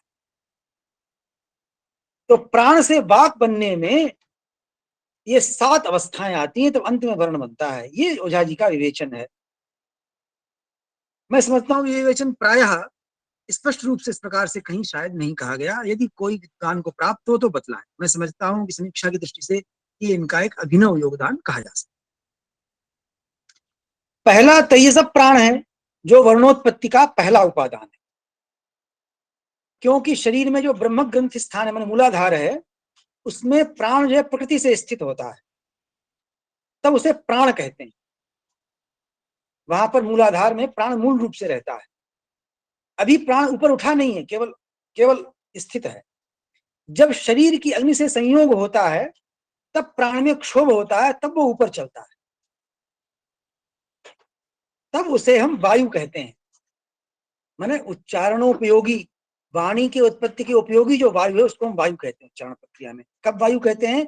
जब शरीर की अग्नि के संयोग से मूलाधार में ब्रह्म ग्रंथ जिसे कहते हैं उसमें स्थित जो प्राण है वो अग्नि के ऊष्मा से क्षुब्ध होकर ऊपर को संचरण करता है, उस समय उसे वायु कहा जाता है। तब जब वो ऊपर उठता है तब हमें श्वास की अनुभूति होती है, उसके पहले नहीं। जब हम श्वास लेते हैं तो सबसे पहले हमारी नाभि अंदर बाहर जाती है, अर्थात नाभि के संचलन से ही हमें श्वास रूप वायु की स्पष्ट प्रतीति होती है, उसके नीचे नहीं होती। तो इसलिए जब नाभि में आता है तो उसको हम वायु कह सकते हैं, जो उच्चारण में उपयोगी है। और ये नाभि में उठकर के मूलाधार से आया है। क्यों आया है? क्योंकि अग्नि से क्षुब्ध हुआ है। यही श्वास जब स्थान विशेषों से आहत होता है तो नाद बनता है। उसके पहले श्वास में ध्वनि नहीं है, वो केवल श्वास, उस समय श्वास रूप रहता है। नाद कब बनता है? जब भिन्न भिन्न स्थानों से आहत होता है। और फिर यही जब भिन्न भिन्न स्थानों पर विशेष प्रकार के प्रयत्न से और आघात से श्रवण योग्य बनता है, तब इसको हम श्रुति कहते हैं। और पहला जो उत्पन्न होता है वो स्वर है, व्यंजन नहीं, उसे कहते हैं स्वर। जो पहली ध्वनि है वर्ण की प्रक्रिया में वो स्वर है, और फिर ये स्वर ही वर्ण बनता है, क्योंकि वर्ण कहने से स्वर व्यंजन दोनों का ग्रहण होता है और स्वर केवल स्वर है। तो पहले श्वास नाद बनता है आहत होने से, फिर वही प्रयत्न आदि के संयोग से श्रुति बनता है, अर्थात श्रवण गम्य होता है। और वो श्रवण गम्य जो हमको होता है पहले पहल, वो मूल रूप से स्वर है, व्यंजन नहीं है। बाद में उस स्वर के संयोग से व्यंजन की उत्पत्ति होती है। तो इस प्रकार से स्वर व्यंजनात्मक वर्ण की उत्पत्ति होती है। तो वर्णात्मना जब परिणत होने के लिए वायु जो है पहले वक्ष में आता है, मध्यस्थल में, फिर कंठ में या भ्रूमध्य में, फिर ऊपर सिर में जाता है। और सिर में चूंकि आगे निकलने का स्थान नहीं है, इसलिए फिर से सिर से टकरा करके लौट के फिर से आता है। शिर कपाल प्रत्यावरणात्, सिर में कपाल का आवरण है, वहां से टकरा करके फिर से लौट के आता है, फिर मुखबिल में प्रवेश करता है। और तब भिन्न भिन्न प्रयत्नों और स्थानों के संयोग से, प्रयत्नों के अनुप्रदान से वही वर्ण एक प्रकार का जो जो नाद है, जो श्रुति है, भिन्न प्रकार के वर्णों में बन जाती है। अगर ये सब गुण हटा लिए जाएं तो वो वाणी जो है फिर से प्राण बन जाएगी। तद गुणापहार हेतु वाचक प्राण रूपता प्रत्यापत्ति, अतएवैते गुणा एव वर्णानाम स्वरूप संपत्तो निमित्तम। तो इस प्रकार से ये जो गुण हैं, ये गुण ही वायु को वर्ण बनाते हैं। ये जो गुण है वो 5 प्रकार के, ये 7 अवस्थाएं हैं और 5 प्रकार के गुण हैं जो वर्ण को वर्ण बनाते हैं, वायु को, प्राण को वर्ण बनाते हैं। स्वरः, मात्रा, स्थान करणे, बलम, अनुप्रदानं च, ये 5 गुण हैं जो वायु को या नाद को वर्ण बनाते हैं। स्वर, मात्रा, स्थान और कर्ण में जो ओष्ठ, नासिका इत्यादि जो वर्णोच्चारण के कर्ण हैं, बल और अनुप्रदान प्रयत्न।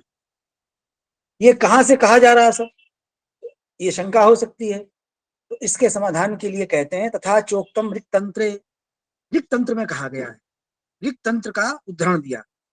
अथ वाचो वृत्तिम व्याख्यास्यामः, अब हम वाणी के व्यवहार की व्याख्या करेंगे। वायु प्रकृतिम आचार्याः, आचार्य लोग कहते हैं कि वायु ही प्रकृति है वाणी। वायुर्मूर्छन, वायु ही, मूर्छन का अर्थ वर्धमाना, वायु ही बढ़ता हुआ श्वासो भवति, श्वास होता है नाभि में। श्वासो नादः इति शाकटायनः, श्वास ही नाद है, ये शाकटायन कहते हैं। वायुरयम् अस्मिन् काये मूर्छति, यह वायु ही शरीर में वर्धते, बढ़ती है। सखल रवि विशेषम प्रतिपन्ना शस्तिर भवति, वही वायु जब विशेष प्रकार के रव को प्राप्त होती है तब हम कहते हैं कि श्वास हो रहा है। इसीलिए श्वास लेने में भी थोड़ा सा आवाज हो। जब वही श्वास सिर में जाती है, वहां पर सिर में कोई द्वार नहीं है, तो वहां पर टकरा करके नाद बन जाती है। सश्वसिति ही शिर प्रतिपन्न आकाशम अद्वारकम, जो द्वार रहित आकाश है उसको प्राप्त करके वही श्वास जो है नदतिर भवति, नाद बन जाता है। तस्येदानी नदते है, वही जो नाद है वो जिह्वाग्रेण ईर्यमाणः, जिह्वा के अग्रभाग में प्रेरित करके वर्ण बन जाता है। व्यक्तयः प्रादुर्भवन्ति वर्णानाम, तो वही जो नाद है वो जिह्वाग्र से प्रेरित होकर के वर्ण के रूप में भी व्यक्त होता है। और यही बात पाणिनि शिक्षा में कही गई है, आत्मा बुद्ध्या समर्थ्यार्थान मनोयुंक्ते विवक्षया मनः कायाग्निमाहन्ति सब प्रेरयति मारुतम। वही मन, आत्मा जो है वो मन से अर्थों को संयुक्त होकर के, बुद्धि से संयुक्त होकर के, बुद्धि से निश्चय करता है कि ये हमें बोलना है, इस विषय का प्रकाशन करना है। फिर उस विषय को कहने की इच्छा से मन को लगाता है। वह मन अग्नि को क्षुब्ध, अग्नि को आहत करता है, और फिर वो अग्नि स्वभावतः वायु को आहत करती है, और वो वायु, आहत हुई वायु ऊपर, मन अग्नि को आहत करता है, अग्नि वायु को आहत करती है, वो वायु ऊपर उच्चरित होती है, और वो सबसे पहले उर्मन हृदय में आकर के स्वर को उत्पन्न करती है। स्वरम मैंने जो भाषात्मक स्वर है, प्रातः सवन योगम तम छंदो गायत्रम आश्रितम, ये थोड़ा गंभीर होने से प्रातः की ध्वनि बतलाया, कंठे माध्यंजन युगम और तारतम तारतीय सवनम, यही जब और ऊपर उठता है तो सोदीर्णो मूर्धनि विहतो, मूर्धा में टकरा जाता है, वहां द्वार नहीं है, फिर से लौट करके वक्त्रम आपद्य, मुख में आता है, और मुख में आकर के वही जो मारुत है वो वर्णों को उत्पन्न करता है। उनका लाभ 5 प्रकार का जो 5 गुण दिखला दिए, ये सरत प्राण कालत स्थानात् प्रयत्नानुप्रदानता इति वर्ण विद प्राहुर निपुणतम निबोधत। इस प्रकार से ऋक्तंत्र पाणिनि शिक्षा और श्रुतियों का आधार लेकर के प्राण को वाग्रूप बतलाया। फिर वही प्राण सप्तावस्था में कैसे धीरे धीरे तेजस प्राण से लेकर के वर्ण बनता है, और किस प्रकार से उस वर्णोत्पत्ति के 5 गुण हैं जिनके कारण वर्ण वर्ण कहलाता है, अन्यथा वो वर्ण नहीं कहलाता। वो 5 गुण बतला दिए, स्वर, मात्रा, स्थान, करण, बल, अनुप्रदान। इस प्रकार से विवेचन का उपसंहार किया। फिर आगे इन्होंने वर्णों की उत्पत्ति की बात की, स्वर व्यंजन आदि की, वो मेरे व्याख्यान का विषय नहीं है। वाणी के रूप की, प्राण रूप में व्याख्या की, उनका मन वाणी से संसक्त रूप दिखलाया, कैसे वर्ण बनता है ये दिखलाया। इस प्रकार से प्रतिपादन किया गया। संक्षेप में मैंने यथामति इसका उपस्थापन किया। विद्वज्जनों को ये व्याख्यान समर्पित है, और इस पर प्रश्नादि, जिज्ञासा इत्यादि आमंत्रित हैं। सभी को बहुत बहुत धन्यवाद। नमो नमः। आपको बहुत बहुत आभार सर। आपने अत्यंत ही प्रभावोत्पादक व्याख्यान दिया, एकदम सारगर्भित। जैसा प्रतिपद पाठ होना चाहिए वैसा ही प्रतिपद पाठ आपने किया है। आपका व्याख्यान अत्यंत रहा, उपादेय रहा हम लोगों के लिए। ऐसे ही हम लोग चाह भी रहे थे। वाक प्राण मन को आधार बना करके ही वैदिक विज्ञान की आधारशिला है वाक मन प्राण। उन्होंने अव्यय को 5 भागों में विभक्त किया है। 5 भागों में विभक्त किया है। इसमें है आनंद, विज्ञान, मन, प्राण और वाक। इन 3 तत्वों को उन्होंने अत्यंत सरलता से आपने लिया। और जो वर्ण समीक्षा की उत्पत्ति वाली बात आपने कही कि हर एक चैप्टर में जितना पाठ सभी को दिया गया है संविधानों में, वह यह है कि वर्ण की उत्पत्ति, इस पर आपका विचार अत्यंत ही उपादेय रहा। हम सब आपके व्याख्यान से अत्यंत गदगद हैं। अब मैं श्रोतृवृंद से प्रार्थना करता हूं कि समय यद्यपि अल्प है, फिर भी यदि आप लोग कुछ प्रश्न, कुछ चर्चा करना चाहें तो आदरणीय कुलदीप जी से कर सकते हैं, अथवा चैट बॉक्स में इसको लिख सकते हैं आप। कोई चर्चा की कोई बिंदु हो तो मैं अभी 2 मिनट के लिए यह सत्र खुला हुआ है।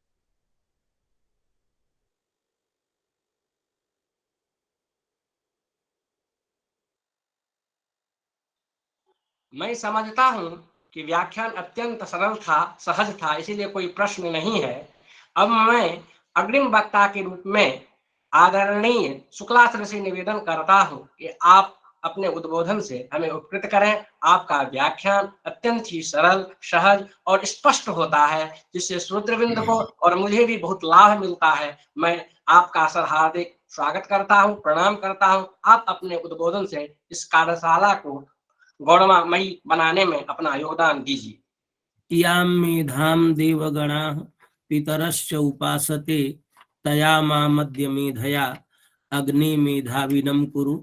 परमादरणीय श्रीमती रेणुका मिश्रा जी, इस कार्यक्रम के अध्यक्ष गुरुचरण प्रोफेसर कृष्णकांत शर्मा जी एवं आदरणीय कुलदीप जी, कार्यक्रम के संयोजक मणिशंकर जी एवं विमल जी, उपस्थित सभी आचार्यगण, प्रतिभागीगण, आज के जो वक्ता, विद्वान वक्ता डॉक्टर कुलदीप कुमार जी, जो हिमाचल प्रदेश केंद्रीय विश्वविद्यालय में आचार्य हैं, बहुत ही विद्वतापूर्ण ढंग से इस विषय का प्रतिपादन किया और सभी पक्षों को विस्तार से विवेचित किया।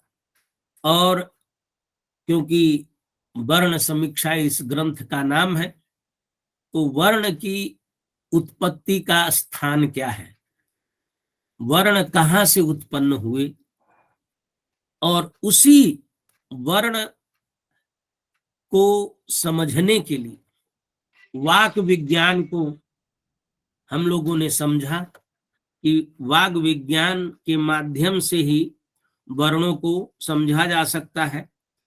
तो वाक क्या है, और जो भी वैदिक श्रुतियां हैं उनके जितने भी पक्ष हैं, उसमें हमें लगता है कभी कभी कि परस्पर भेद है, और इस परस्पर भेद के कारण उनके सामंजस्य का प्रयास करना पड़ता है।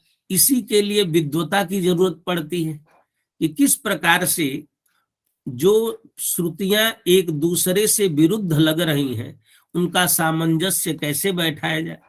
तो कुलदीप जी ने इस विषय को बड़े अच्छी तरीके से यहाँ व्यवस्थापित किया। जैसे शुरू हुआ यहीं से कि प्राण क्या है, वाक किसे कहते हैं, वाक विज्ञान, वाक का यदि हम सर्वांगतया उसका ज्ञान करना चाहें तो वाक है क्या।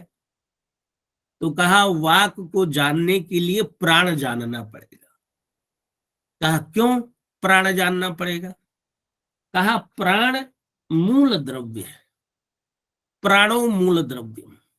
चाहे आपको वाक जानना हो, चाहे आपको प्राण जानना हो, चाहे आपको मन जानना हो, इन सब को जानने का मूल द्रव्य प्राण ही है। और इस भूमिका को विस्तार से कुलदीप जी ने व्याख्यायित किया। फिर किसी ने कोई भी प्रश्न कर सकता है। एक श्रुति वाक्य उपस्थापित किया कि यहां तो लिखा गया है तेजोमयी वाक, इसका आप समाधान कैसे करेंगे? उस प्रकरण को कुलदीप जी ने विस्तार से व्याख्यायित करने के पश्चात, क्योंकि वहां पर अंत में ओझा जी लिखते हैं कि तस्मात् प्राण एव रूपांतरम आपन्नः वाक् छंदः, और इस प्रकार से अन्य श्रुतियों का भी जहां उपस्थापन ओझा जी ने किया है, प्राण के दो भेद कार्यात्मा और कारणात्मा के रूप में, इन सभी पक्षों को उपस्थापित करते हुए यह बताया गया कि अंत में वाक को इंद्र भी कहा गया है, ये कैसे व्यवस्थित होगा? तो उसका भी उन्होंने निस्तारण किया ओझा जी ने, और कुलदीप जी ने इसको विस्तार से विवेचित किया। कहने का तात्पर्य यह है कि वाक से लेकर प्राण से वाक पर्यंत की जो यात्रा है वो प्राण वाक के रूप में कैसे परिवर्तित हो। प्राण वाक है, प्राण का मूल द्रव्य प्राण है, ये कैसे प्राण वाक में रूपांतरित होता है। कह दिया कि प्राण का रूपांतरण ही वाक है, तो ये रूपांतरण होता कैसे? इस रूपांतरण को ओझा जी ने समझाते हुए, जैसा कुलदीप जी ने भी बताया कि इसकी 7 अवस्थाएं इसके अंतर्गत होती हैं। प्राण वाक जब बनता है और वाक प्राण बनता है, ये भी अवस्था है। इन अवस्थाओं को इन्होंने 7 अवस्थाएं जो बताई, वो 7 अवस्थाएं क्या है और इनके 5 गुण क्या है। यहां पर लिखा ओझा जी ने, प्राण अवस्थाम आरभ्य, पहली लाइन से लेकर के उसी को उसका उपसंहार करते हुए लिखते हैं ओझा जी, तथाच प्राणम आरभ्य प्राणावस्थाम आरभ्य वागवस्था सिद्धि पर्यंतम अत्र सप्तावस्था जायन्ते। प्राण वाक कैसे बनती है? इसके बीच में ये वैज्ञानिक है, भाषा वैज्ञानिक है, और ये भाषा वैज्ञानिक विषय वेद के आधार पर बताया जा रहा है। जिस विषय को भाषा विज्ञान यंत्रों से आज समझने जानने का प्रयास कर रहा है, उसको वेद के माध्यम और वैदिक उद्धरणों के साथ ओझा जी ने लगभग 150 वर्ष पहले इस विषय को बताया। उन्होंने कहा कि ये 7 अवस्थाएं कौन सी हैं? तो कहा तेजस प्राण, वायु, श्वास, नाद, श्रुति, स्वर और वर्ण। इसके बाद वाक हो जाता है, इसी को वाक कहते हैं। प्राण से वाक पर्यंत पहुंचने के बीच में ये 7 अवस्थाएं होती हैं, और इसी को वाग उपादान द्रव्य कहते हैं। ये इन्हीं से ये वाक बनती है, और इसके 5 गुण हैं। इन 5 गुणों को स्वर, मात्रा, स्थान, करण, बल और अनुप्रदान, जैसा कि आप जानते हैं कि यह ग्रंथ ओझा जी ने प्रातिशाख्यों के आधार पर, शिक्षा ग्रंथों के आधार पर लिखा है, तो एक एक बात को प्रामाणिक रूप से उदाहरणों के साथ व्यवस्थापित करते हैं और उन्होंने किस प्रकार से वायु प्राण किस प्रकार से वाक के रूप में निष्पन्न होती है, इसको भी उन्होंने अथ वाचो वृत्तिम व्याख्यास्याम ऋक्तंत्र को उद्धृत करते हुए उसको बड़े अच्छी तरीके से शास्त्रीय प्रमाण से उपस्थापित किया है।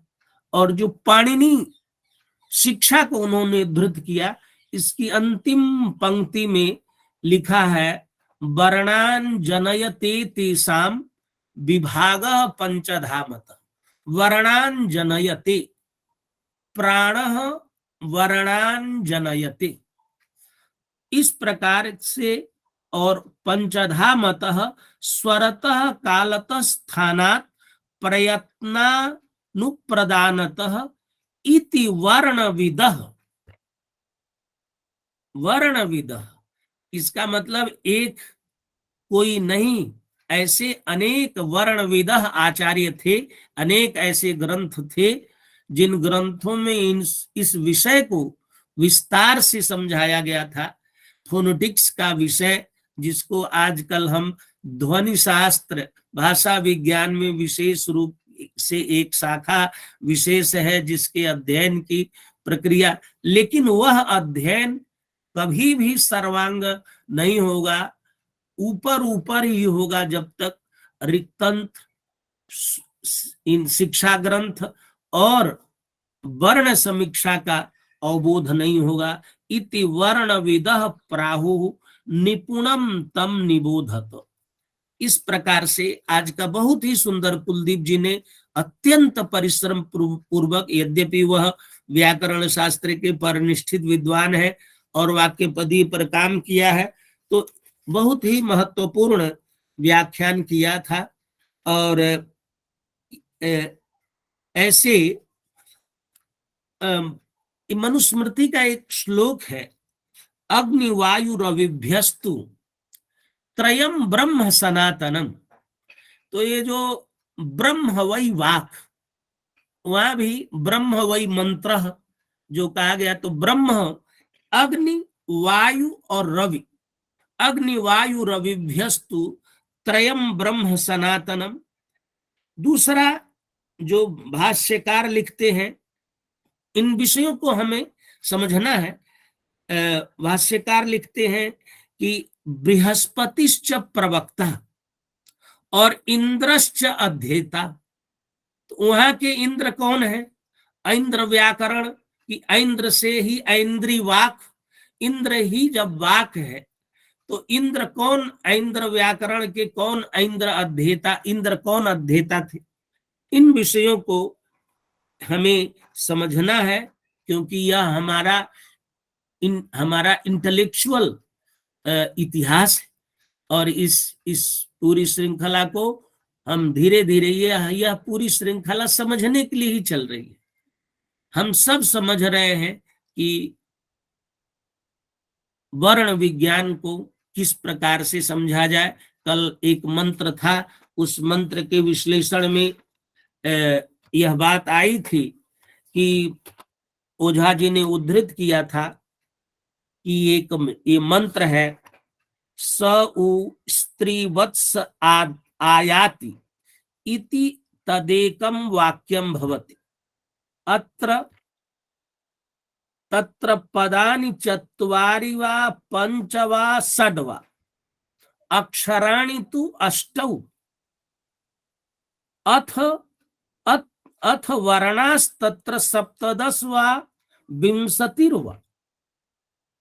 इस प्रकार से अब इसी एक मंत्र में उन्होंने इतने अक्षर, इतने पद और इतने वर्ण है। ये बात हम जब सामने देखते हैं, मंत्र इतना ही है, स उ स्त्री वत्स आयाति अत्र तत्र पदानि चत्वारि वा पंच वा षड् वा अक्षराणि तु अष्टौ और वर्णास्तत्र सप्तदश वा विंशतिर्वा, ये कुलदीप जी देखेंगे पृष्ठ संख्या 70 पर लिखा हुआ है। और इन विषयों को इसी समझने की दृष्टि से हम लोग यह विषय लेके चल रहे हैं। इतने हमारे प्रतिभागी गण उपस्थित हैं और आज हम सभी के आचार्य गुरु जिनके चरणों में बैठ करके हमने अध्ययन किया है, प्रोफेसर कृष्णकांत शर्मा जी यहाँ उपस्थित हैं। आज हमारा सौभाग्य है कि गुरु जी हम लोगों के उपदेश के लिए यहाँ उपस्थित है।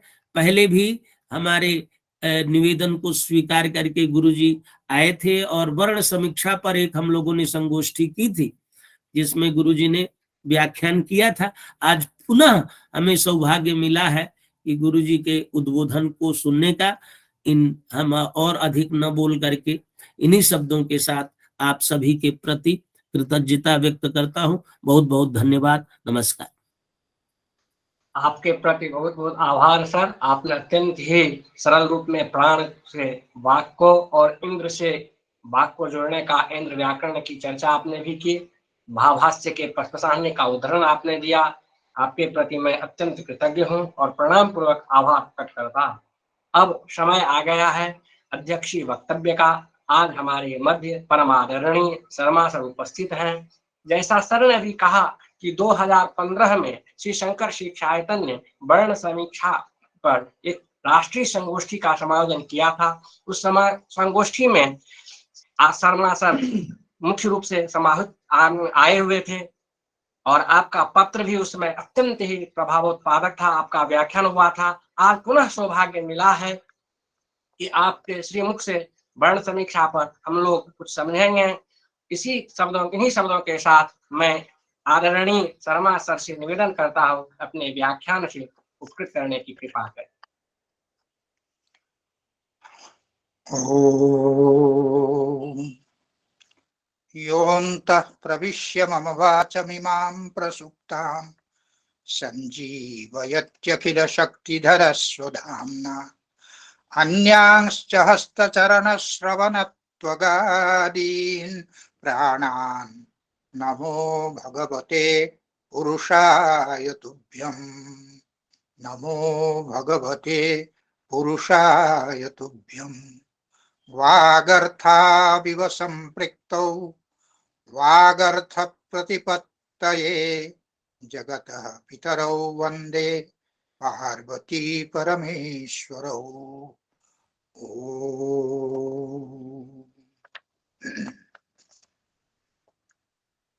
संस्कृत एवं प्राच्य विद्या अध्ययन संस्थान जवाहरलाल नेहरू विश्वविद्यालय नई दिल्ली के आचार्य एवं श्री शंकर शिक्षायतन वैदिक शोध संस्थान के समन्वयक एवं सुदृढ़ स्तंभ मेरे परम प्रिय प्रोफेसर संतोष कुमार शुक्ल जी, शंकर शिक्षायतन की संस्थापिका परमादरणीय श्रीमती रेणुका मिश्र जी, श्री शंकर शिक्षायतन द्वारा आयोजित 7 दिवसीय राष्ट्रीय वर्ण समीक्षा विषयक कार्यशाला के द्वितीय दिवस के मुख्य वक्ता संस्कृत विभाग हिमाचल प्रदेश केंद्रीय विश्वविद्यालय के सहायक आचार्य डॉक्टर कुलदीप कुमार जी, श्री शंकर शिक्षायतन को अपने विमल भाव से अपनी सेवा से समृद्ध करने वाले शोध अधिकारी एवं इस कार्यक्रम के कुशल संचालक डॉक्टर लक्ष्मीकांत विमल जी, श्री शंकर शिक्षायतन के अन्य शोध अधिकारी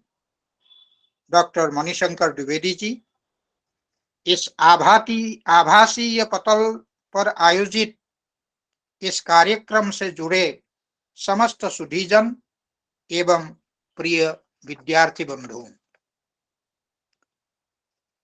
इस युग के महान मनीषी पंडित मधुसूदन ओझा एवं उनके शिष्य पंडित मोतीलाल शास्त्री जी द्वारा विरचित ग्रंथों पर निरंतर शोध कार्य कर उन ग्रंथों में निहित ज्ञान राशि को जन जन तक सरल रीति से पहुंचाने के उद्देश्य से स्थापित श्री शंकर शिक्षायतन वैदिक शोध संस्थान द्वारा आयोजित संगोष्ठियों में कुछ बोलने का मेरा यह तृतीय अवसर है। इसको मैं अपना सौभाग्य मानता हूं। आज की इस कार्यशाला का विषय है वाग विज्ञान विचार। इस पर आज के विद्वान वक्ता डॉक्टर कुलदीप कुमार ने पर्याप्त प्रकाश डाला है। उन्होंने अपने वैदुष्यपूर्ण व्याख्यान में सर्वप्रथम ज्ञान और विज्ञान में क्या अंतर है उसको स्पष्ट किया कि वर्णनीय विषय का जो सामान्य जानकारी है उसको हम ज्ञान कहते हैं और वर्णनीय विषय का अवयवशः जो वर्णन है, सांगोपांग जो वर्णन है, वह विज्ञान है। इसमें एक बात और हम जोड़ना चाहेंगे। जहां श्रीमद् भगवद गीता में ज्ञानम विज्ञान सहितम कहा गया है, वहां पर ज्ञान और विज्ञान की व्याख्याकारों ने की है।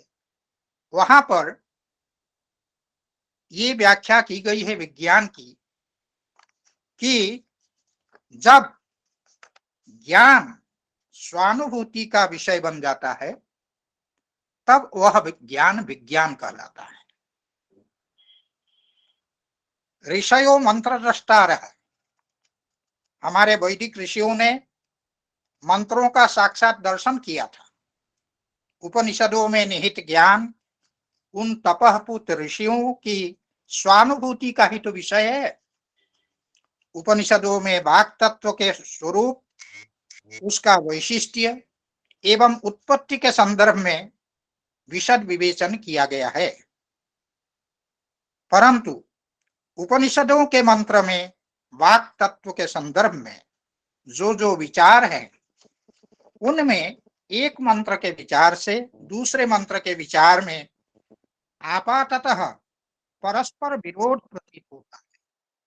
ये विशेष रूप से ध्यान देने योग्य बात है। इसलिए मैंने ये कहा है कि उन विचारों में आपाततः परस्पर विरोध प्रतीत होता है। वास्तव में विरोध नहीं है, लेकिन आपाततः विरोध प्रतीत।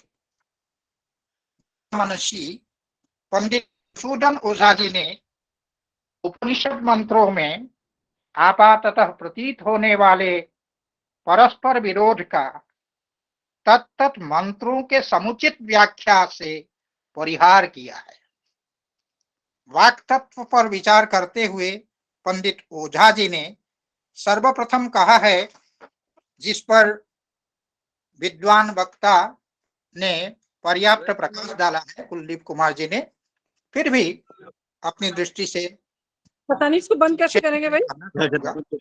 अरे नहीं भैया, ये कहा गया है कि वाक, प्राण और मन ये तीन ही सत्य तत्व हैं। इन तीन का भी मूल जो है वो प्राण ही है, क्योंकि प्राणाद्येव एतानि जायन्ते प्राणे प्रतिष्ठन्ति प्राणमेव अभिसंविशन्ति। अर्थात प्राण से ही ये आविर्भूत होते हैं, प्राण में ही प्रतिष्ठित है और प्राण में ही प्रवेश करते हैं। ये वस्तुतः पंडित मधुसूदन ओझा जी का ये प्रतिज्ञा वाक्य है। जो वर्ण्य विषय होता है, प्रतिपाद्य जो विषय होता है, उसका प्रतिपादन हम जिस वाक्य से कहते हैं उसको प्रतिज्ञा वाक्य कहा जाता है। तो ओझा जी का ये प्रतिज्ञा वाक्य है कि सबका मूल जो है वो प्राण है। प्राण से ही जो है वाक् तत्व की सृष्टि हुई है। यही मुख्य प्रतिपाद्य है। इस मुख्य प्रतिपाद्य के विषय में जो मतभेद आपाततः प्रतीत होते हैं, उन मतभेदों का खंडन करके, उन मतभेदों का परिहार करके सामंजस्य करना, यही जो है ओझा जी का मुख्य इसमें कार्य है।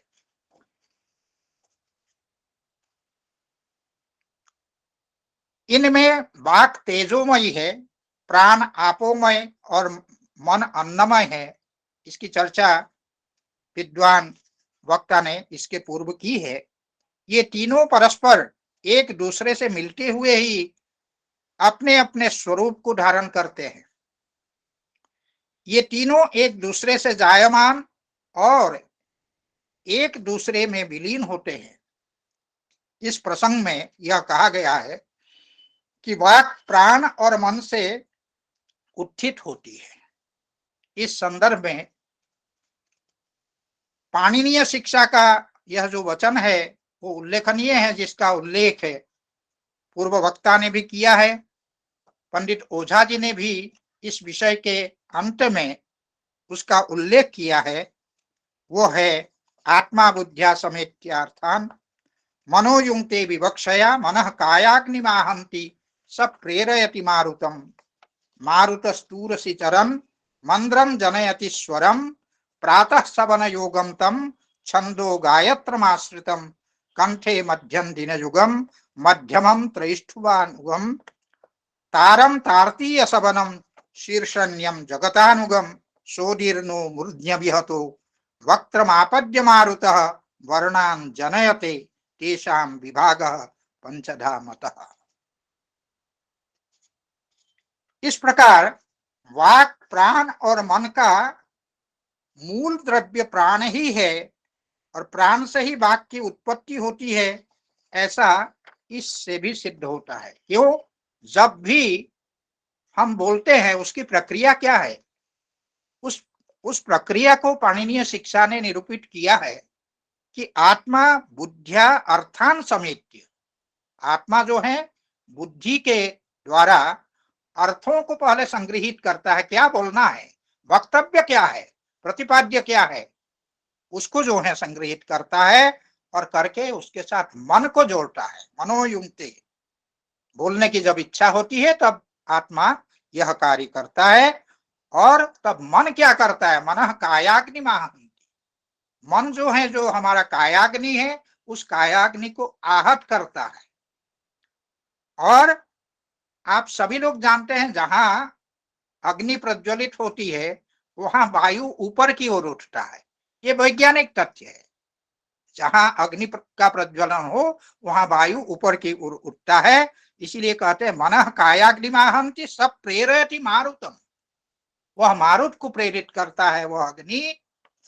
और मारुतस्तूरसिचरन्, सबसे पहले उठ करके वो जब जाता है, मंद्रम जनयति स्वरम, वो मंद्र स्वर को उरु में अर्थात जो वक्षस्थल है वहां जाकर के क्या करता है, मंद्र स्वर को उत्पन्न करता है। और प्रातः सवन योगम तम छंदो गायत्रमाश्रितम, वह प्रातः सवन के योग्य होता है वह स्वर, और वो गायत्री छंद में आश्रित है। यहाँ ये ध्यान देने का विषय है कि स्वयं पाणिनीय शिक्षा में ही आगे चलकर ये बताया गया है कि प्रातः पठन नित्य मुरस्थितेन स्वरेन शार्दूल ऋतुपमेन कहा गया है। प्रातः काल में उरस्थितेन स्वरेन पठेत, प्रातः काल जब हम पढ़ें, पाठ करें, उस समय उरस्थितेन स्वरेन, उरस्थित स्वर से जो है उसका पाठ करना चाहिए। किस प्रकार का स्वर हो वो, शार्दूल ऋतु पमेन, शार्दूल के ध्वनि के समान वह स्वर हो। इस प्रकार गंभीर स्वर से प्रातः काल पढ़ना चाहिए, वेद पाठ करना चाहिए, ये उसमें कहा गया है। और इसीलिए उसको कहा प्रातः सवन योगम तम छंदो गायत्रमाश्रितम। और जो मध्यम दिन युगम क्या है, कंठे मध्यम दिन युगम मध्यमम त्रैष्ठुवानुगम, जो मध्यम दिन में मध्याह्न में जब हम पाठ करते हैं तो वो कंठ से पाठ किया जाता है और वो त्रैष्टुभ छंद के अनुगत होता है। और जो तार्तीय सवन, तृतीय सवन के समय जो है शीर्षण्यम, तारम तारतीय सबनम शीर्षण्यम, शीर्ष से उसका उच्चारण होता है, माने तारस्वर से उसका उच्चारण करना चाहिए। और जगतानुगम, जगती छंद के अनुगत वह स्वर होता है। तो इसलिए आगे कहते सोदीर्णो मुन्य भी हता, वही जो वायु ऊपर की ओर उठा था इन जगहों से होता हुआ मूर्धनी अभिहत, मूर्धा में जाकर के वो वायु टकराता है, और टकरा करके फिर जब वायु कहीं टकराता है तो वहां से क्या होता है, वो उलट करके आता है, प्रतिनिवृत्त होता है।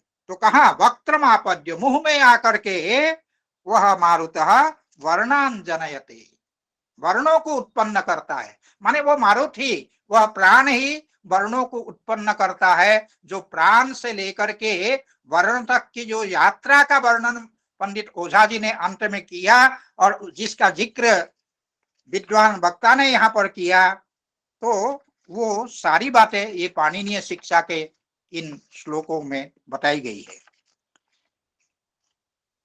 इस प्रकार हम कह सकते हैं कि वाक प्राण और मन का जो मूल द्रव्य है वो प्राण ही है, प्राण से ही वाक की उत्पत्ति होती है, ऐसा बतलाया गया है। परंतु जैसा कि मैंने प्रारंभ में ही कहा कि आपाततः विरुद्ध प्रतीत होने वाली श्रुतियां भी है, उन श्रुतियों का भी, क्योंकि ये देखिए वादे वादे जायते तत्वबोध, जब तक हम वाद उपस्थित नहीं करेंगे, तर्क उपस्थित नहीं करेंगे, तब तक उस तत्व का सही सही बोध हमको नहीं हो सकता है। जब हम पूर्व पक्ष उपस्थापित करेंगे और उस पूर्व पक्ष का समाधान उत्तर पक्ष के द्वारा होगा, तभी जाकर के तत्व का निर्णय होता है। तो इसीलिए यहाँ पर पंडित ओझा जी ने वही शैली अपनाई है, और वही शैली अपनाते हुए वहां पर ये छांदोग्य उपनिषद, छांदोग्य श्रुति को उपस्थापित करते हुए वहां पर ये प्रश्न कि छांदोग्य श्रुति में वाक और प्राण के उपादान कारण भिन्न भिन्न बतलाए गए हैं। अन्नमयम ही सौम्य मनः आपोमयः प्राणः तेजोमयी वाक। तो यहाँ पर ये कहा गया है कि सत्य है, परंतु अप और अन्न ये तीनों सत प्राण से ही उत्पन्न होते हैं। जैसा कि कहा है असद वा इदमग्र आसीत् किंतद असद आसीत् ऋषयो वापति अग्रे आसीत् प्राणा वा ऋषयः, अर्थात यह प्रपंच है, वो प्रपंच क्या था, तो कहते प्रारंभ में असत था, और वह असत ऋषि था, जिसका उल्लेख वक्ता ने यहाँ पर किया है। वह असत क्या था, ऋषि था, और वह प्राण ही ऋषि है। प्राण और ऋषि में कोई भेद नहीं, प्राण ही ऋषि है। इस प्रकार वहां पर ऋषि का अर्थ वो प्राण ही है। श्रुति ने समस्त पदार्थों का मूल कारण प्राण को सत्पथ से उसमें कहा है।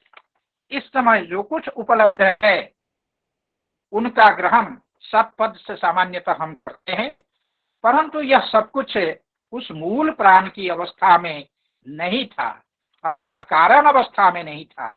अतएव यह प्राण असत पद से गृहीत होता है, सबका उपादान कारण प्राण ही है। आप सभी लोग जानते हैं कि जो तेल है वो तिल में ही रहता है, लेकिन जो तिल की अवस्था है उस तिल की अवस्था में क्या आपको तैल दिखाई पड़ता है? नहीं दिखाई पड़ता है। तो संसार में एक सामान्य प्रवृत्ति हम लोगों की क्या है कि जो वस्तु उपलब्ध नहीं है उस वस्तु को हम कहते हैं वो नहीं है, अर्थात उस वस्तु का अभाव है। ठीक उसी प्रकार से कारणात्मना जब वह है बात, अर्थात प्राण रूप में है, उस अवस्था में शेष जो उसकी अवस्थाएं है वो नहीं दिखाई पड़ती है। इसका तात्पर्य ये नहीं है कि ये नहीं है, वो कारण के रूप में वहां विद्यमान होता है। सबका उपादान कारण वही प्राण है।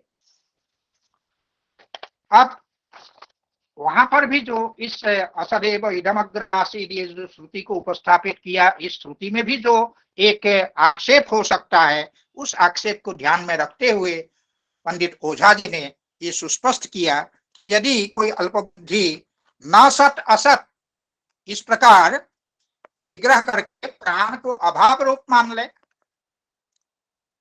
तो इसीलिए छांदोग्य उपनिषद ने प्राण की असद रूपता का प्रत्याख्यान करते हुए स्पष्टतया उसे सदरूप जहां ये कहा है तद ऐक आहो असदेव इदमग्र आसीत् तस्मात् असतः सज्जायेत कुतस्तु खलु सौम्य एवं स्यादिति। इसमें कहा कथम असतः सज्जायेत, असत से सत की उत्पत्ति, अभाव से भाव की उत्पत्ति कैसे हो सकती है, क्योंकि अस्ति इति सत जो है, जो भाव है उसको हम सत कहते हैं, जो अभाव रूप है वो असत है। असत सज्जायेत, असत से भाव से सत की उत्पत्ति कैसे संभव है, तो वहां कहते नहीं। अब सुस्पष्टतया हम कहते हैं कि सदैव सौम्य इदमग्र आसीत्। अगर इसमें इस प्रकार की विप्रतिपत्ति हो रही है तो लोग सदैव सौम्य इदमग्र सत ही था, इस प्रकार छांदोग्य ने प्राण ही सत पदार्थ है, इस प्रकार इसका निरूपण किया है। वही जो प्राण है वही रूपांतर को प्राप्त होकर के वाक छंद होता है, ऐसा निर्धारित किया गया है। पुनः पूर्व पक्ष उपस्थापित करते हुए पंडित ओझा जी ने ये श्रुति उपस्थापित की है, वाजसनेयी श्रुति को। तो वाजसनेयी श्रुति ने आत्मा मनोवाचम प्राण एतन्मयो वा अयमात्मा वाङ्मयो मनोमयः प्राणमयः, इस प्रकार कह के मन वाक और प्राण को आत्मा के लिए बताया है और आत्मा को वांगमय मनोमय और प्राणमय कहा है। और आगे इसी स्थिति में वाक और मन से प्राण की उत्पत्ति बतलाई गई है। यह मत प्राण से वाक की उत्पत्ति होती है, इस मत के साथ आपाततः विरुद्ध प्रतीत हो रहा है। इसलिए यहाँ पर पंडित ओझा जी कहते हैं कि प्राण दो प्रकार का होता है, कारणात्मा और कार्यात्मा। इसका भी अच्छी तरह विवेचन विद्वान वक्ता ने यहाँ पर किया है।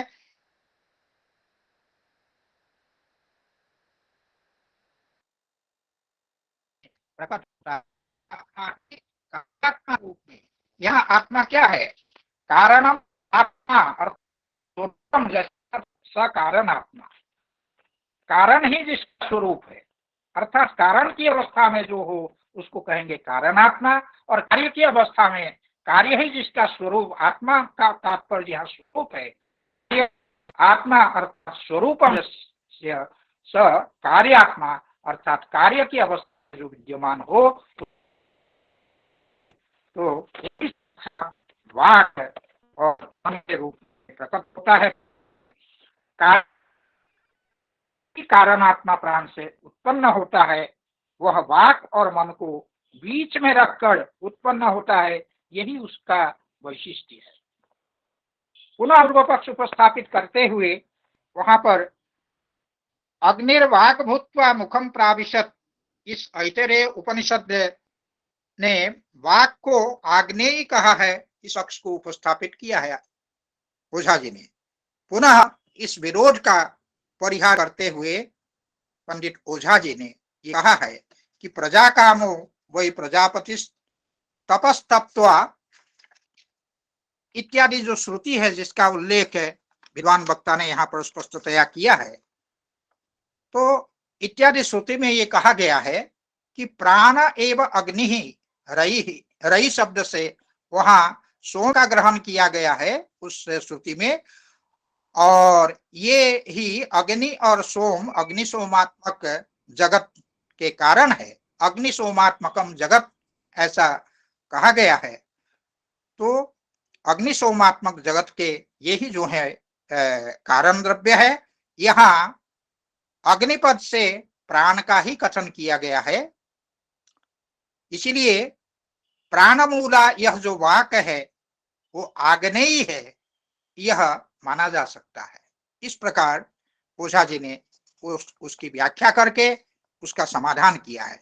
इस प्रकार अनेक पक्ष इसमें आए हैं कि वाक को ऐन्द्री कहा गया है, इंद्र से उत्पन्न कहा गया, उसका भी विस्तृत व्याख्यान मुख्य वक्ता ने किया है, अतः मैं उसकी पुनरावृत्ति में नहीं करूंगा। इसी प्रकार वायुर्हि वाचो मूल द्रव्यम, वायु जो है वाक का मूल द्रव्य है, इस प्रकार भी कहा गया है। उसका भी परिहार जो है पंडित मधुसूदन ओझा जी ने अपने ग्रंथ में किया है। और आगे जो मुख्य प्राण है वह लोक भेद से स्वयं को 3 रूपों में किस प्रकार प्रकट करता है, अर्थात अग्नि, वायु और इंद्र रूप में, इस का भी विशद विवेचन उसमें किया गया है। और उसकी दूसरी व्याख्या किस प्रकार कर सकते हैं, उन सारी बातों को विद्वान वक्ता ने यहाँ पर प्रस्तुत किया है। मैं पृष्ठपोषण नहीं करना चाहूंगा। तो ये सुनिश्चित किया गया है कि वाक जो है वो प्राणात्मक वायु से उत्पन्न होती है, ये उसमें वो कहा गया है। इस संदर्भ में हम वाक्य पदीय के संदर्भ में कुछ ये कहना चाहेंगे कि वाक्य पदीय में जो वाक है उस वाक को चैतन्य रूप माना गया है। वाक्य पदीय आप सभी लोग जानते हैं, व्याकरण दर्शन का एक प्रकार से मैं तो उसको आकर ग्रंथ मानता हूं, संग्रह ग्रंथ में उसको मानता हूं, क्योंकि बीच बीच में भर्तृहरि अयम आगम संग्रह इस प्रकार कहते हैं। एक प्रकार वो आगम संग्रह है वाक्यपदीय। तो उस वाक्यपदीय में वाक के संदर्भ में भर्तृहरि ने श्रुति के आधार पर वाक को ही सृष्टि का मूल तत्व माना है। वहां पर एक श्रुति उद्धृत किया है सोपज्ञ त्रिका में, वागेव विश्वा भुवनानि जज्ञे, वाणी से ही जो है ये समस्त सृष्टि हुई है, सृष्टि का मूल कारण वाक है, इस प्रकार उसमें कहा गया है। और संपूर्ण सृष्टि जो है वो नाम और रूप इन 2 वर्गों में विभाजित है। दोनों एक ही के विवर्त हैं, एक ही तत्व के दोनों विवर्त है। रूप अपने सूक्ष्म स्वरूप में नाम है, और इसमें श्रुति का प्रमाण के रूप में श्रुति को प्रस्तुत करते हुए आचार्य भर्तृहरि कहते हैं, नामैवेदं रूपत्वेन बभृते रूपम चेदम नाम भावे तस्थे एके तदेकम अविभक्तम विभेजुः प्राग इवान्ये भेद रूपम वदन्ति। तो श्रुति वाक को सूक्ष्म और अर्थ से अविभक्त तत्व बताती है, इसी को दूसरों ने नाना रूप में जाना है। आगे भर्तृहरि ने वहां पर श्रुति को उद्धृत करते हुए ये कहा है, सूक्ष्माम अर्थेना प्रविभक्त तत्वाम एकाम वाचम अभिष्यन्दमानाम उतान्ये विदुर अन्यामिव च एनाम नाना रूपाम आत्मनि सन्निविष्टाम। यद्यपि वाक सूक्ष्म, नित्य और अतीन्द्रिय है, तथापि वह ध्वनि से अभिव्यक्त होकर भेद के द्वारा अभेद के प्रतिपादन में समर्थ होती है। जिस प्रकार स्वप्न में बिना बाह्य व्यापारों के विषय अनुभूत होते हैं, स्वप्न में कोई बाह्य विषय नहीं होता है, बाह्य वस्तु नहीं होते हैं। हम स्वप्न में रेल यान में चढ़ करके एक स्थान से दूसरे स्थान की यात्रा करते हैं, उसमें चाहे वो रेल हो, चाहे सहयात्री हो, चाहे भिन्न भिन्न स्टेशन हो, ये सब कुछ क्या है, सब कुछ वही विज्ञान रूप है, तदतिरिक्त कुछ भी नहीं है। तो वहां बाह्य वस्तु तो कुछ भी नहीं है, बाह्य व्यापार कुछ भी नहीं है, लेकिन ये सारे विषय अनुभूत होते हैं स्वप्न में, और वे अन्वाख्यान के विषय बनते हैं। बाद में हम उसका निरूपण करते हैं कि मैंने स्वप्न में ये देखा इत्यादि। ठीक उसी प्रकार यह जो सूक्ष्म अतीन्द्रिय वाक है, वह भी प्रतिभा के द्वारा क्रमशक्ति के साहचर्य से ज्ञान और ज्ञेय के रूप में परिणत होकर उपदेश का विषय बनती है। क्योंकि वाक के द्वारा ही हम समस्त उपदेश सकते हैं, वाक के द्वारा ही समस्त वेद रूपी जो ज्ञान राशि है वो आपको हमको प्राप्त है। भर्तृहरि के अनुसार ज्ञान जो है वो वाग रूप है, वह अपनी वाग रूपता से कभी भी अलग हो ही नहीं सकता। वाक ही जगत को प्रकाशित करती है और वह वाग अगर ना हो तो जगत कभी प्रकाशित न हो सके। वांग रूप विमर्श शक्ति के कारण ही प्रकाश रूप अवबोध होता है। जैसा कि भर्तृहरि ने कहा है, वाग रूपता चेद अवबोधस्य शाश्वती न प्रकाशः प्रकाशेत साहि प्रत्यवमर्शिनी।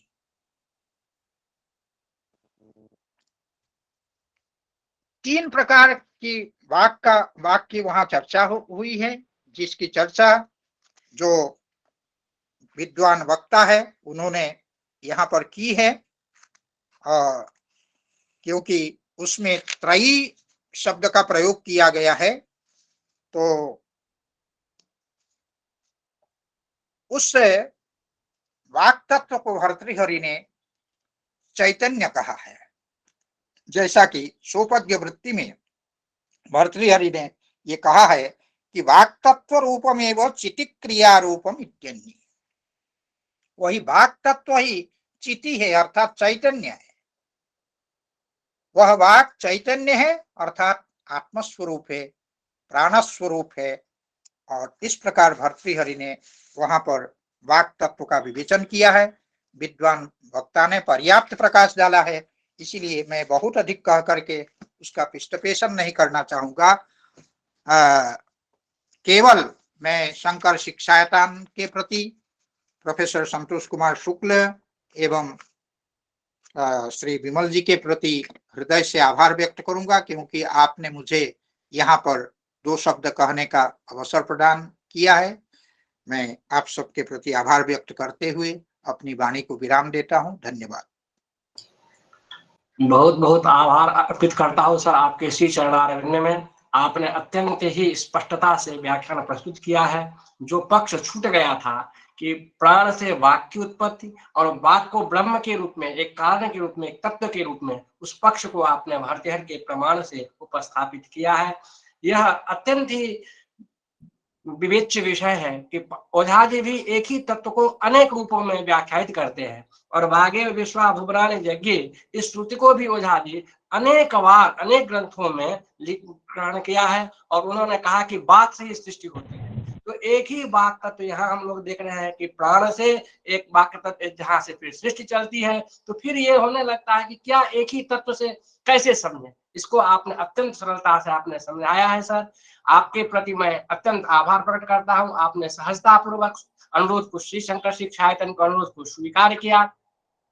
बहुत बहुत सर आपके प्रति आभार है, प्रणाम है सर। अब मैं आधिकारिक रूप से धन्यवाद ज्ञापन के लिए श्री शंकर शिक्षायतन के शोध अधिकारी डॉक्टर मणिशंकर द्विवेदी जी से निवेदन करता हूं कि आप अतिथियों के प्रति, समागत अतिथियों के प्रति धन्य वचन समर्पित करें एवं शांति पाठ के साथ इस सत्र की संपूर्णता को भी प्रदान करें।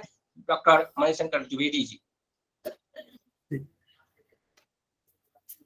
निमेषाभ्याम जगतः प्रलयोदयौ तम शक्ति चक्र विभव प्रभवं शंकरं स्तुमः। यस्मिन् सर्वं यतः सर्वं यः सर्वं सर्वतश्च यः यश्च सर्वमयो नित्यं तस्मै सर्वात्मने नमः। श्री शंकर शिक्षायतन वैदिक शोध संस्थान द्वारा समायोजित वर्ण समीक्षा कार्यशाला के द्वितीय दिवस में उपस्थित आप सभी विद्वज्जनों के प्रति मैं हार्दिक आभार प्रकटन के लिए उपस्थित हुआ हूँ। श्री शंकर शिक्षायतन विद्यावाचस्पति पंडित मधुसूदन ओझा प्रणीत वर्ण समीक्षा को आधार बनाकर जिस 7 दिवसीय राष्ट्रीय कार्यशाला का समायोजन कर रहा है, आज उसका द्वितीय दिवस है और आज वाग विज्ञान को लेकर के यह अत्यंत गंभीर चर्चा हुई। तो आज के सत्र की अध्यक्षता कर रहे आदरणीय प्रोफेसर कृष्णकांत शर्मा सर, जो कि संस्कृत विद्या एवं धर्म विज्ञान संकाय काशी हिंदू विश्वविद्यालय वाराणसी के पूर्व संकाय अध्यक्ष हैं। आप इस सत्र की अध्यक्षता किया आपने। तदर्थ मैं श्री शंकर शिक्षायतन की ओर से आपके प्रति अत्यंत आभार प्रकट करता हूँ और आपका मार्गदर्शन हमें सदैव प्राप्त होता रहता है। आशा है आगे भी आपका मार्गदर्शन हमें मिलता रहेगा। मैं श्री शंकर शिक्षायतन की ओर से आपके प्रति पुनः पुनः आभार प्रकट करता हूँ। आज हमारे बीच हमारे निवेदन को स्वीकार कर इस विषय पर जो व्याख्यान देने के लिए उपस्थित हुए थे, संस्कृत विभाग हिमाचल प्रदेश केंद्रीय विश्वविद्यालय धर्मशाला के आचार्य डॉक्टर कुलदीप कुमार सर, मैं सर का हार्दिक आभार प्रकट करता हूं कि आपने इस विषय पर अत्यंत सरलता से एक एक पहलुओं पर जो आपने प्रतिपादन किया, इससे हम बहुत लाभान्वित हुए। और इस कार्यशाला का जो उद्देश्य है कि इस ग्रंथ के जो भी तत्व हैं, जो भी गुण तत्व हैं, उनका हम विद्वान वक्ताओं के माध्यम से सरल रूप में समझे, और इसमें आपने बड़ी ही सरलता और सहजता पूर्वक इस तथ्य का प्रतिपादन किया। तो मैं श्री शंकर शिक्षायतन की ओर से आपके प्रति हार्दिक आभार प्रकट करता हूँ। आप हमारे निवेदन को हमेशा स्वीकार करते हैं और व्याख्यान देते हैं, तो मैं बारंबार आपको प्रणाम करते हुए आपके प्रति आभार प्रकट करता हूँ। श्री शंकर शिक्षायतन के समन्वयक एवं संस्कृत एवं प्राच्य विद्या अध्ययन संस्थान जवाहरलाल नेहरू विश्वविद्यालय नई दिल्ली के आचार्य गुरुवर प्रोफेसर संतोष शुक्ल सर का भी आभार प्रकट करता हूँ। आपके निर्देशन में अत्यंत महत्वपूर्ण इस सप्तदिवसीय राष्ट्रीय कार्यशाला का सफलतापूर्वक समायोजन हो रहा है और आगे के सत्रों में भी आपकी गरिमामय उपस्थिति रहेगी, तो मैं आपका भी आभार प्रकट करता हूँ सर। आज जो इस कार्यशाला में देश के विविध विश्वविद्यालयों और विविध शैक्षणिक संस्थानों से आदरणीय विद्वद्गण और एक शोध छात्र छात्राओं का एक विशाल समूह यहाँ समवेत है, जो कि इस कार्यशाला के प्रति, आदरणीय ओझा जी के ग्रंथ के प्रति और भाषा विज्ञान को लेकर के जो सजगता दिखाई दे रही है कि कल से लगातार शताधिक शोध छात्रों और विद्वद्गणों की उपस्थिति है, जो कि इस कार्यशाला की सफलता को इंगित कर रही है। तो आप सबकी उपस्थिति यूं ही 7 दिन हमारे साथ अग्रिम जो 5 दिन बचे हैं उसमें भी बनी रहेगी। इसके लिए क्योंकि आप इतने बड़ी श्रृंखला है, तो मैं सबका नामोच्चारण तो नहीं कर सकता। वो आदरणीय आभा मैडम दिख रही हैं, यहाँ पर बहुत सारे विद्वान और विदुषी यहाँ विद्वानगण उपस्थित हैं, बहुत सारे शोध छात्र उपस्थित है। तो मैं आप सबका हार्दिक आभार प्रकट करते हुए इस आशा के साथ कि कल पुनः आप सब उपस्थित होंगे और कल पुनः हम एक वर्ण समीक्षा के एक अन्य विषय पर चर्चा एक अन्य विद्वान से सुनेंगे। तो इसी के साथ आप सभी का हार्दिक आभार। इस सत्र के संचालन हमारे अग्रज डॉक्टर लक्ष्मीकांत विमल जी के प्रति और हमारी निर्देशिका जो हमारे इस प्रबंध न्यासी है संस्था की आदरणीय अरुणिका मैडम के प्रति भी मैं हार्दिक आभार प्रकट करता हूँ और शांति पाठ से आज का कार्यक्रम का समापन करता हूँ। हरि ओम द्यौः शान्तिरन्तरिक्षगुं शान्तिः पृथिवी शान्तिरापः शान्तिरोषधयः शान्तिः वनस्पतयः शान्तिर्विश्वे देवाः शान्तिर्ब्रह्म शान्तिः सर्वगुं शान्तिः शान्तिरेव शान्तिः सहमा शान्तिरेधि यतो यतः समीहसे ततो नो अभयं कुरु शन्नः कुरु प्रजाभ्यो भयन्नः पशुभ्यः। ओम सहना भवतु सहनौ भुनक्तु सह वीर्यं करवावहै तेजस्विनावधीतमस्तु मा विद्विषावहै। ओम पूर्णमदः पूर्णमिदं पूर्णात् पूर्णमुदच्यते पूर्णस्य पूर्णमादाय पूर्णमेवावशिष्यते। सर्वे भवन्तु सुखिनः सर्वे सन्तु निरामया सर्वे भद्राणि पश्यन्तु मा कश्चित् दुःखभाग् भवेत्। ओम शांति शांति शांति सुशांतिर्भवतु। आप सभी का पुनः एक बार आभार। अध्यक्ष महोदय, वक्ता महोदय और सभी हमारे विद्वद्जनों के प्रति हार्दिक आभार। हमारा जो